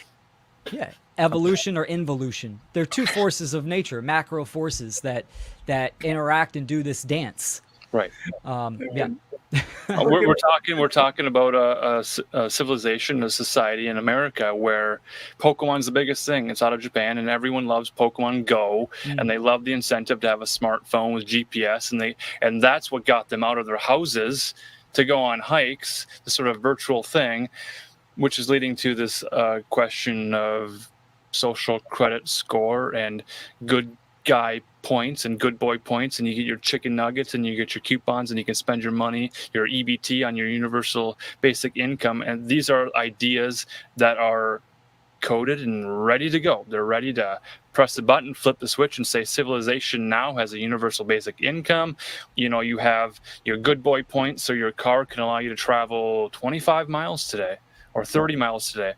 What happens if society doesn't raise its consciousness, irregardless, morality, subjective, objective, what's actually playing out in the near future. This doomsday scenario, 15-minute cities, you'll own nothing and be happy. World Economic Forum, we had Agenda 2020, now it's Agenda 2030, and the climate change is happening, and Greta Thunberg is getting cuter and cuter by the minute.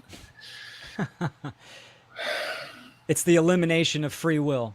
It's ultimate control. The technocratic control system, where material technology is increasing, but spiritual maturity is decreasing to the point where people don't even think they have free will. Because that's the thing. Free will, sure, it's a gift, but it has to be activated. You have to act on it. You have to make the choice. So everyone right now, in the majority, spiritual infants. I do think that there is a depopulation agenda that's going on. They wouldn't mind having a few less slaves on the plantation so they can condense them all into those 15-minute cities. But they ultimately they want that control system. I believe that nature answers to the energy that we put out as well. Being in, the web of weird, being connected with everything. And I could see something as immorality and that energy gets such in an imbalance. We're going in opposition to nature and the flow, the rhythm of life. I think nature actually has like an immune response. I mean, I'm talking about the planet has an immune response, and there's some type of cataclysm or something like that. And another thing to consider, the social engineers might stage that, because why not? You create trauma, you knock people back in their public technology, and you create that trauma. Yet the social engineers will be totally fine in their bunkers and have their technology, and they can reset the control system and tighten it up even more. Those are potentialities. I want to make one last. Oh, go ahead. I knew that the ladies have been waiting to see my old ass flex. I knew that. That's we've been saving that. We didn't want to get flooding the show at first, but old men flex. That's what that was. What we were gonna name the show. I want to just say, and then this will probably be my last comment, and then I'll let Marcus take us out tonight. But that, in arguing objective morality for a long time, one thing that I got stuck on was like with the law of freedom that Will was talking about, that if a society is moral, it'll be more free. If a society is immoral, it'll be less free. And I was just like, I thought about that, like, well, you would have to then show me the moral society. But you could argue that doesn't really exist. Like, all societies have fallen. So were we all immoral? And it brings me to this quote, which Martin Luther King said it, but I think he took it from somebody else. But it's, the arc of history is long and it bends towards justice. So I would present it from the position of, over the long haul, we are working this out. We are sort of discerning morality. We're figuring out what it is over time. However, to take that position, you would then have to say that there was a reason why we had to go through all this, what seems so terrible and end of the world and all of that we had to go through that to then intellectualize this. And I would point to a document like the Declaration of Independence, where, obviously those ideas have been expressed before, but these men who were, expressing an idea to inspire people to have, it was based on this idea that there is this objective thing that we all have within us. So I think you have to sort of accept the violations that have happened as learning opportunities for us to evolve. So anyway, that's my last comment for the night. Great point. Good stuff. Great. So we're getting close to about 2 hours, 12 minutes, and you guys have been very respectful of each other's time limits. We'll stretch it out just a little bit further to see if there's any comments in chat, and then we'll kind of close it up. with this argument. Good, because anything else is going to require much longer to get into, because it's like there's a bunch of pieces to that again, entire debates on their own. And we're We'll do trying it again. we're Let's do it again. trying very diligently and very purposefully to really focus on specific arguments, going deep on very specific, at times contrived arguments. So the final question for you both, you've been master debaters tonight, Will Keller and Benjamin Balderson, is the statement, is morality objective or subjective? Is that a contrived question? Is it a contrived argument for the sake of debate? Sounds contrived. It's been made legitimate tonight. Go ahead, Will. You're the guest, sir. Closing statement. Yes. Is the argument tonight, the debate we had tonight, based off of a contrived premise? Is it just clickbait? No, I think it's not just clickbait. I think we both made some good points, and hopefully planted some good seeds for people. And I would just end on my biggest argument for moral relativism.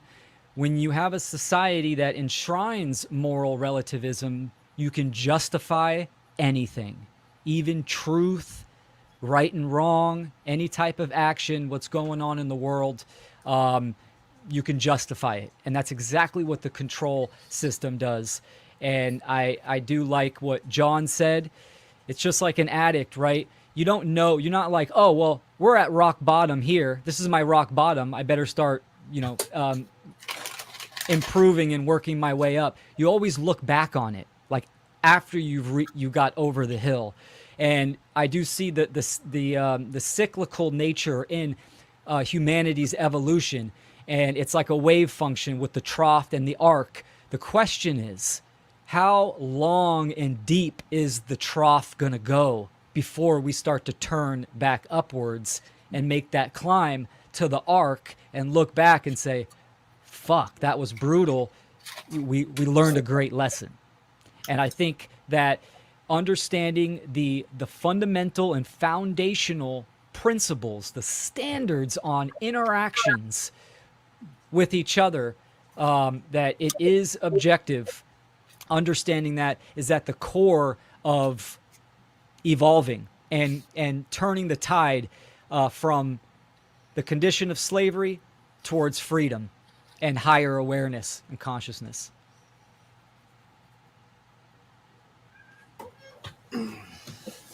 Balderson, your final thoughts. Tonight's show is brought to you by Seeds. Grow your own fucking food. True that. Absolutely.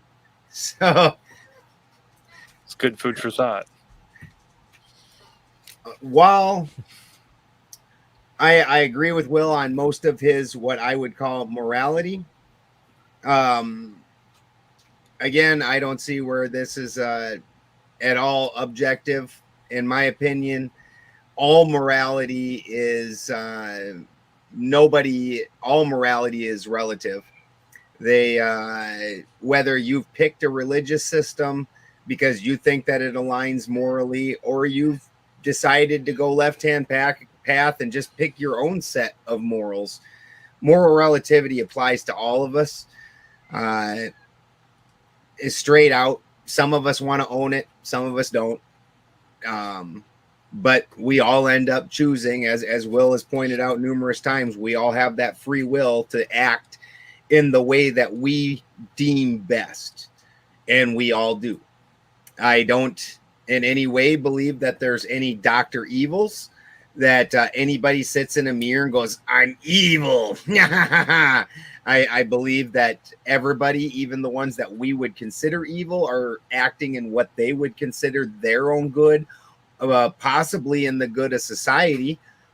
And so with that, what I believe is the opposite of what Will does, where when people start believing things are objectively true and not owning it as a choice, that's where religious zealotry derives from, where this is the absolute truth. Anybody that believes this is wrong, and they are abhorrent. And this is where the true root of abusing other people comes from. When you start believing they are lesser than you, that's when you start gaining license to do things that most of us would consider immoral. In the control system that we have now, we all realize that they think of us as sheep, that we are not equal to them. And that way they feel like they can do the things that to us that we are doing. You see this in certain religions that have smaller hats that they wear up here and things like that, where certain classes of people are cattle and can be harmed, can be eaten, can be done anything you want done to them because they're a lesser being than you.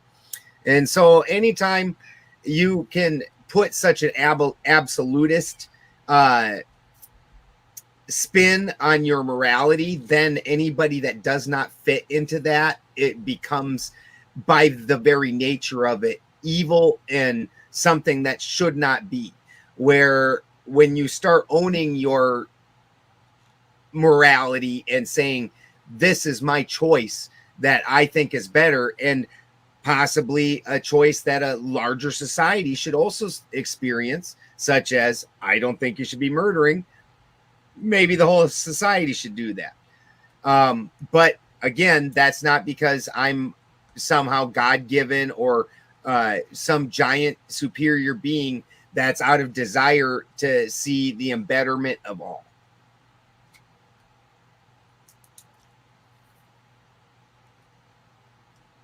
Now I'm scrambling to look up some cliff notes for that Nietzsche book, Beyond Good and Evil.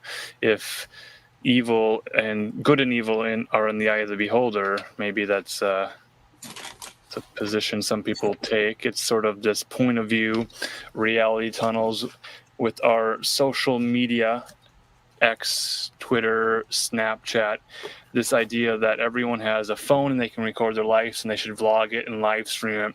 And people are putting on this sort of character, and whether or not they see themselves as good or evil. I mean, we didn't even mention de facto Satanism and people who practice certain occult magic systems, and they do portray themselves as being evil and very self-serving. Maybe one of those individuals is hearing this and wants to enter the debate. Maybe there's a more religious figure. Maybe there's an Orthodox. We want to encourage debate. Now we're looking at forward thinking for new topics every Tuesday night. We got a lot of Tuesday nights in the calendar year, and what is this, 8 episodes in, John? We're going to keep doing this. There's an infinite amount of topics, and then we'll circle back to topics we've explored. Is there a way that people can contact us with hookups for people who want to show up on camera and voice chat with us in this little StreamYard and debate? Is there a way to contact and suggest topics for debate? How would our audience go ahead and participate with us? I believe it is 3ddebates@gmail.com for now. So okay, we'll put that in our show notes. Otherwise, thank you very much, Will. That was an excellent debate, brother. Thanks, man. I don't do many debates. This was fun. You guys are all respectful, and this kind of stuff needs to be done more. So thanks for having me on. What could we find at willkeller.com, and what should we look for at willkeller.com? I think my presentations are my strong suit. I do a logical progression in each of those presentations. So the freedom presentation, the spirituality presentation is good. Also the rites of passage. And I have one of my main topics that I focus on is conscious parenting, and kind of helping parents kind of evolve their outlook on what stewardship or parenting is. Now, see, if I would have been in Marcus's position when I was introducing you, what I would have said, Will, not so chill, Keller. Well, this is our live recording. Initiation one, and you said, I'm not Will Chill Keller anymore. I've progressed. So, Will, not chill Keller. Your real name. He comes out every once in a while. John knows. It's been a lot of fun. John's in control of pressing the button and playing the music. All right, you guys. Good job. That was a great discussion. I really enjoyed listening to you guys. You guys both influenced me on both ends, so it was good to hear you guys hash it out. You guys have a good night. Thanks everybody for commenting and joining us. You win.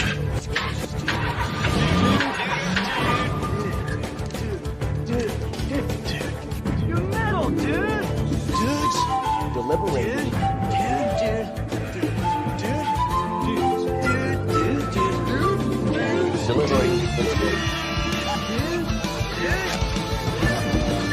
Delivering dogfish. Delivering dogfish. I'm the dude.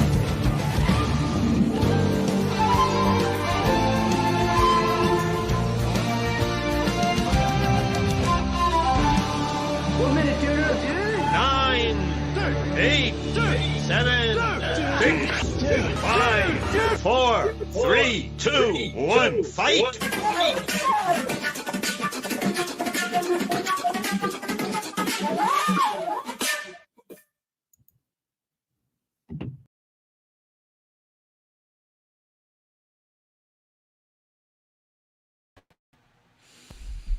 All right, brothers and sisters, that was the debate hosted by Delivering Dog-Faced Dudes. What'd you guys think about that? You know, like I mentioned, I don't do many debate styles. Again, that's, you know, light structured debate on that video. I actually enjoyed it. I've met Ben in person. I know John personally, and I like Alan Marcus.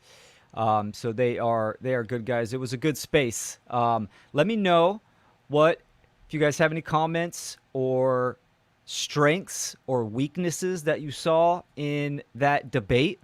If you advocate for objective morality, touch on that, or what you think about subjective morality. Most of my audience understands the inherent laws of nature that are in reality. And I took a few notes, you know, watching that back. It's interesting.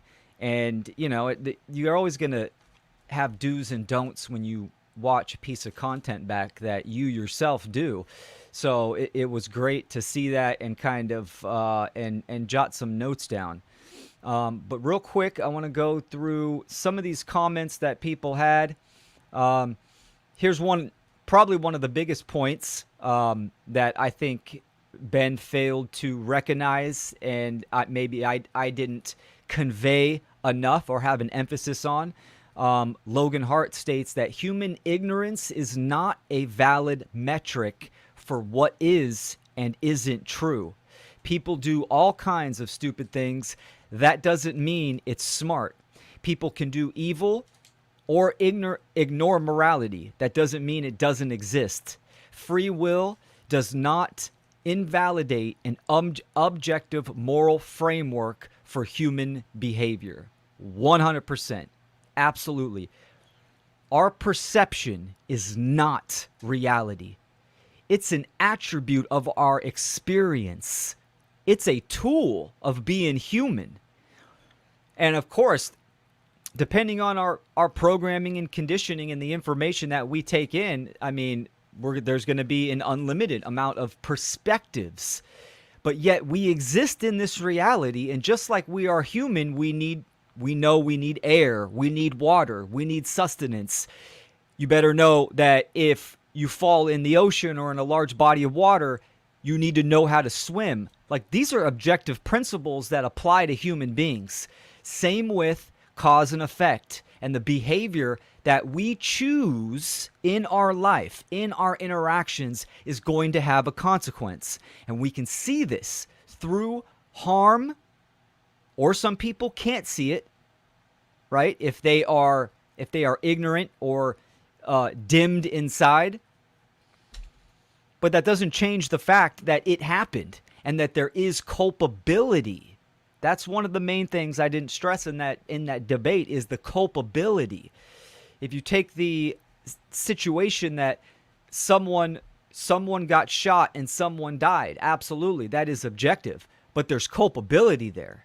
And what's the nature, what's the context of that culpability? Was it self-defense? Was it murder?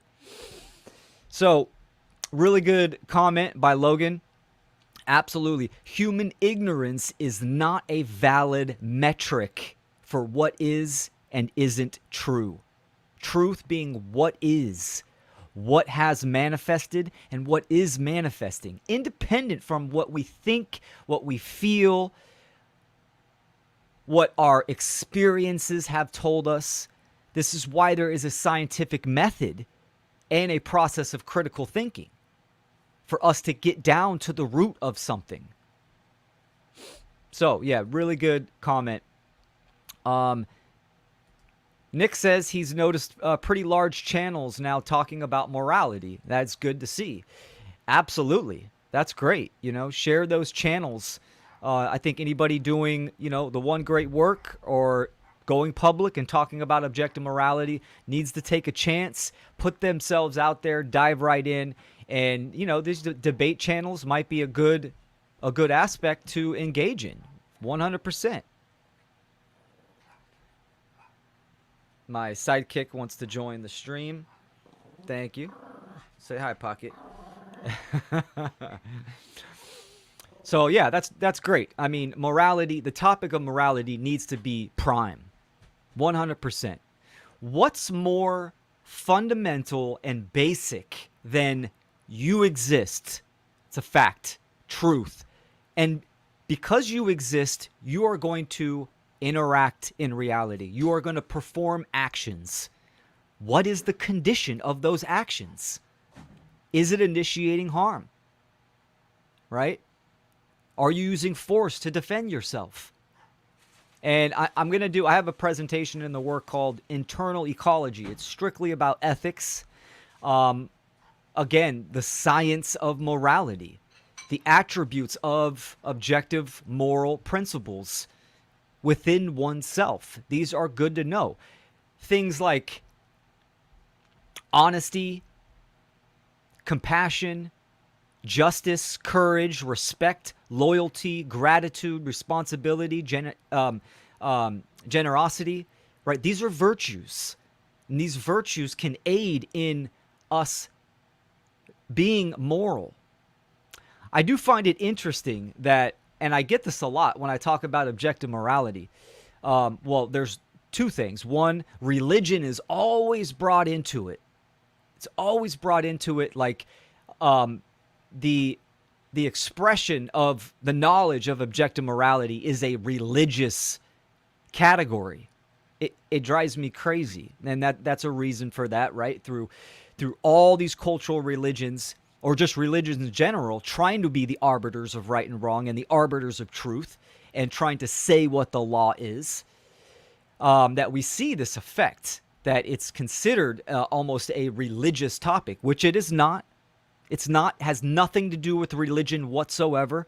Objective morality has to do with truth. That's what it has to do with. For human beings. But the next thing I get is a kind of a superiority from a person that's conveying objective morality. Like the receiver of information thinks that they are kind of on a high horse because they know objective principles. And that's something that I see that I think needs to get kind of worked out, because just because you know truth or a fragment of truth, just because you know principles, first principles, that doesn't automatically make you a good person. It has the potential to make you wise. It has the potential to make you a good person, right? But that needs to be activated. That needs to be proven in patterns in your behavior, your thoughts, emotions, and actions, right? You need to prove that to yourself. And by doing that, then absolutely you can be seen as a good person. And what does that really mean, to be a good person? You know, a moral relativist, that there's no such thing. It's whatever each person says, right? They make their own standards where self-preservation is prime and is the only goal. So I disagree with that. Self-preservation absolutely is a factor to have that respect of the gift of life and this experience.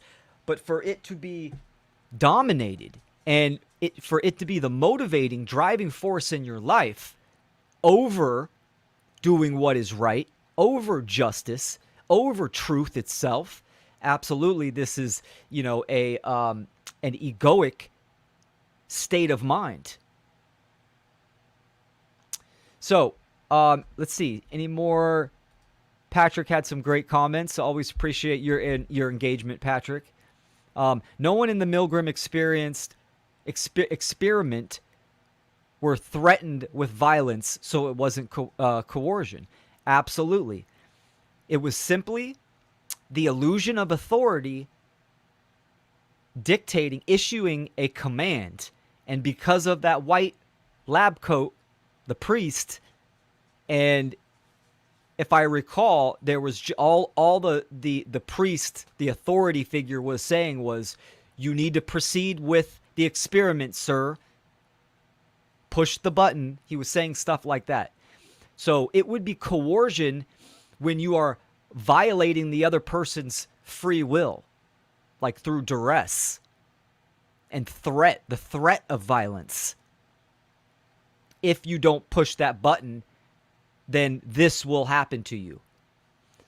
That would be coercion. But the Milgram experiment, it's so telling. It's so telling. I mean, that really does sum it up. And she nails it. The Milgram experiment proves centuries of programming. And absolutely, Ben made some really great points in that discussion. And he touched on the epigenetics of society. And, we need to understand this, looking at the programming and conditioning kind of in a black pill sense of how we got here through that lack of knowledge and that ignorance. But we can also know how to get out through epigenetics, because it can work the same way through programming and conditioning / or education, moral education, inputting correct knowledge of morality and natural law, how reality operates and how we create freedom. What are the dynamics? If someone believes that there is such thing as freedom and we can achieve freedom, well, what are the conditions? What are the dynamics to get to that goal? They are knowable, discoverable, and we can actually act on those and create that. So moral education, and obviously educating the youth. That's a huge factor. Donnie said, there is an objective harm, 100%. Doesn't matter what the initiator feels about it, what they think about it, their opinion. It doesn't even matter if there's a group of people that condone a violation. The violation happened. It was a taking of free will. It was a taking of life. It was a taking of personal property. It was theft. Theft occurred in reality, in the natural world. And there is culpability there, for sure. And the universe doesn't work like that. Like it's not like a yellow card, ding ding ding. Oh, you violated someone. You're on a timeout. No, this is this is the real world. It doesn't work that way. We have to be able to understand causality, like the Libercast said, right? Causality is law. 100%, man. 100%. Let's see what we have here. Donnie said, yeah, perception is not reality, nor affects reality. Morality is laws that are objective in reality. Absolutely. Perception is the lens by which an individual views the world. The lens, right? That we view. And we take in information through our 5 senses, 6, 7, 8 senses, right? You want to Get my camera back focused. If you want to include intuition and other attributes. And this is what moral education is all about. This is how you take people from a state of ignorance. There we go. You take people from a state of ignorance is that you are influencing their worldview. So the information they take in, they process that, and it gives them a more accurate worldview that is aligned with the laws of nature, the governing dynamics of reality. And, you know, people will agree left and right about physical laws, gravitation, thermodynamics, touch a hot stove, touch a ground electrical wire. You get shocked, you'll get burned. Go underwater without a snorkel, right? I mean, there's all these principles that are objective that apply across the board, binding and immutable. Jump out of a plane, etc. All this kind of stuff. They'll agree with those physical laws because they are obvious. You can experience it one time. You could see it. You could hear it. You could smell it. But when it comes to the metaphysical, like cause and effect, now you're looking at pattern recognition. You got to have the eye, the mun eye, the one eye. You got to have that higher order thinking. And some effects are easier to see than others. But when it comes to something like the human condition, where it's an aggregated sense, it is quantifiable and qualitative as well. Meaning that depending on the condition of individuals, how they act in the world through their knowledge, their level of knowledge and how they act, we can multiply that from all the individual units, the monads, and that will give us a aggregated condition. So, again, on that conversation, there were some really good points. I found it interesting, you know, Ben agreed with me on a lot of, you know, my worldview of the human condition, that we are enslaved, government, coercion, duress, violence, all of these things. But yet he takes the stance of subjective morality. So there's a reason why we are in this condition. Like the why has to come up. Why are we in this condition? And sure, you can have all these different points that you can funnel it down, but you need to reduce it down to its fundamental principles, its first principles. And sure, you can say, well, people make the choice. People think that it's might over right. You could say all these things, but yet they're still performing an action that they believe in. And that action is causing harm. That's the median right there. A violation of free will expression. And that's how I define freedom, right? Freedom is unrestricted free will expression. That's my definition. So let's see here. What else we got? We're almost coming up on 3 hours. We'll do about 10, 15 minutes more. Let's see anybody has any live questions in here.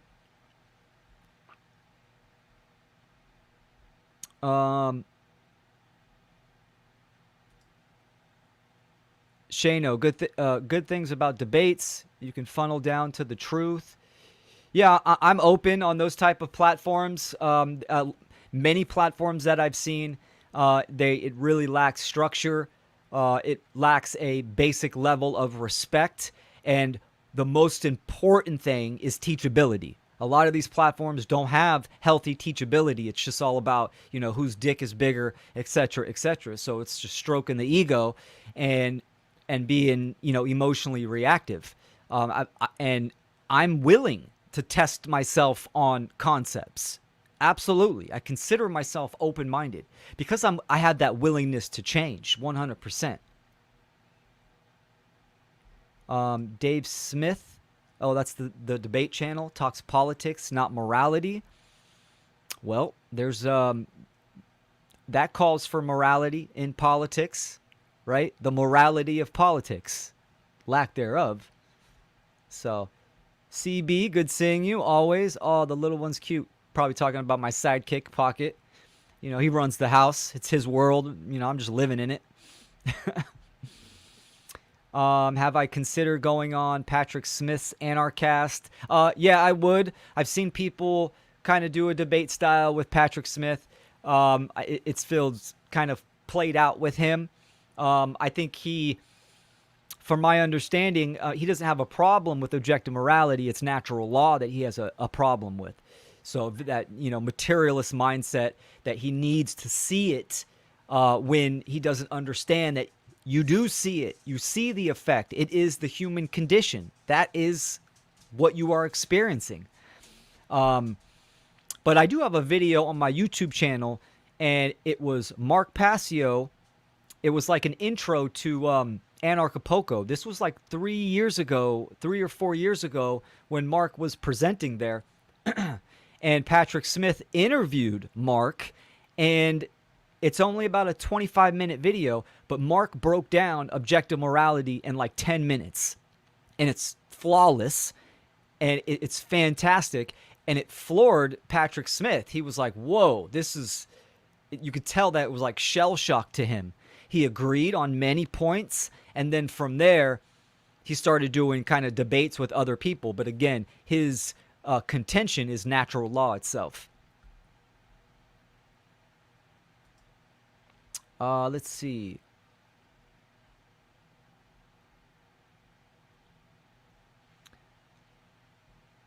Yeah. So I got some great stuff coming up. I have a huge project in the works. It's, down to the wire before my partner and I go public. I'm extremely excited about it. It's a passion of mine that I've had for 10 years at least. And I'm not doing any kind of revealing now. I'm just letting people know. I'm kind of putting the bug out there. Stay tuned. Stay tuned to my website, to my social media platforms. It'll be announced. There's going to be a great event for some interaction, and we're going to lay it all out. It's a huge deal, so I'm excited. I'm very much excited for that. There's about 3 other new interviews that I did just within the last couple days. I've been interviewing current How to Become the True Media students. So that's been fantastic to kind of interact with, new public freedom fighters, one great workers, whatever you want to call them, moral educators. That's been great to do. And let me see. I wrote down a couple notes on here. I think that's pretty much it. I know it's a long live show. Shano, hey Will, I'm reading a book called Food for Freedom by Will Tuttle. It aligns with natural law. Good read so far. Cool, man. Will Tuttle. That name sounds familiar. There's so many good books out there to dive into. Here's one.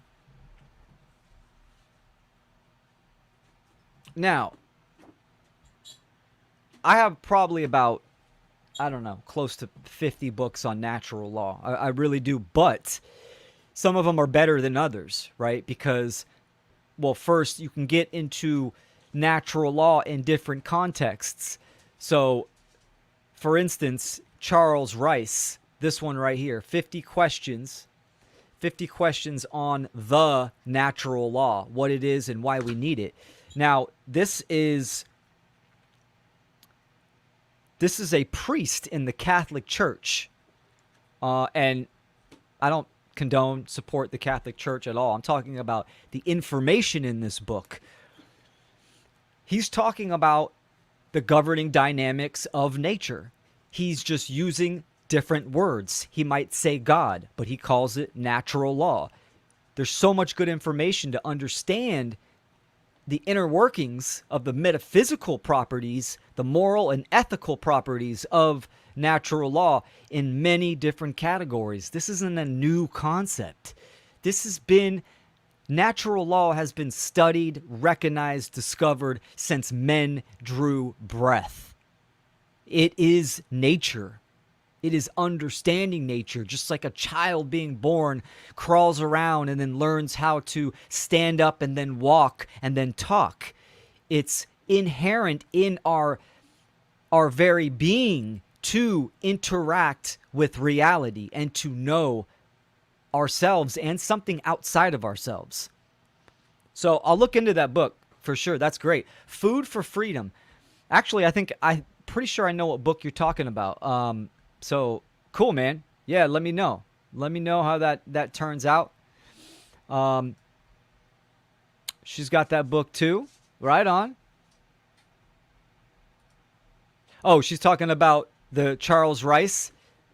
Is that the book you're talking that you have? It sucks because it's so statism and Catholicism. Yes. Yeah, absolutely. You got to take those chunks out. You got to get to what is correct, right? I don't throw babies out with the bathwater, right? I read. I want to know how the social engineers think. I want to read their books. I want to read the Satanic Witch, the Satanic Bible. I don't throw that stuff out just because it has a certain context. I find value in really anything. And that's the animist in me. Because the animist wants to connect with pattern recognition. That's all it is. It's a worldview. It's a state of mind. And then you can put that in practice with what you learn. And that's paganism. For sure.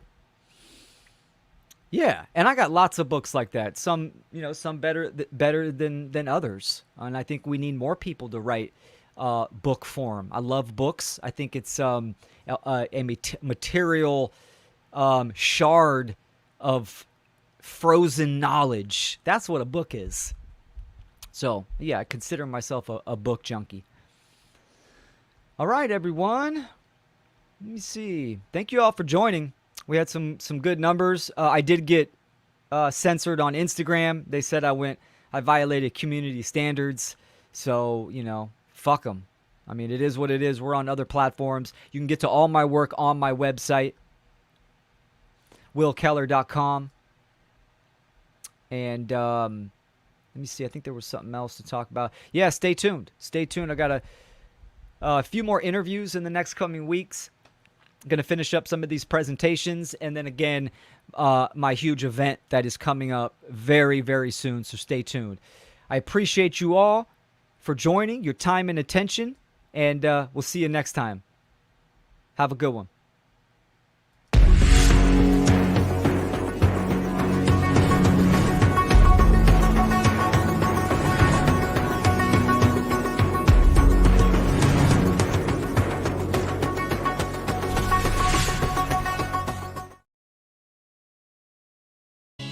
If you are intelligent, then you know that freedom is inherent because it's evident. It doesn't come from government. It don't come from the president. It comes from the creator of all universal elements. Some people say it's God-given. Others say it's heaven-sent. No matter what you call it, natural law sets the precedent.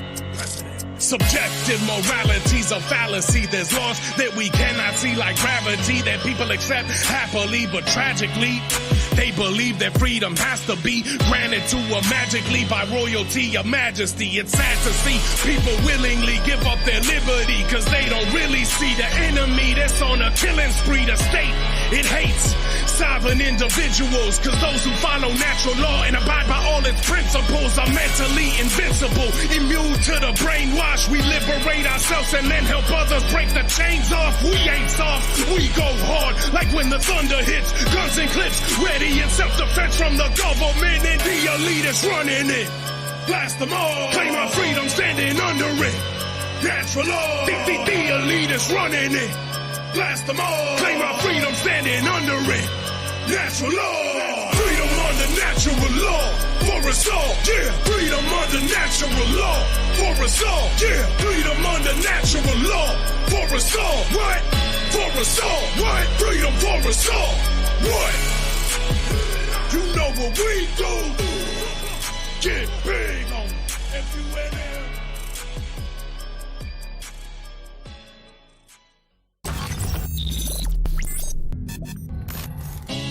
If you are intelligent, then you know that freedom is inherent.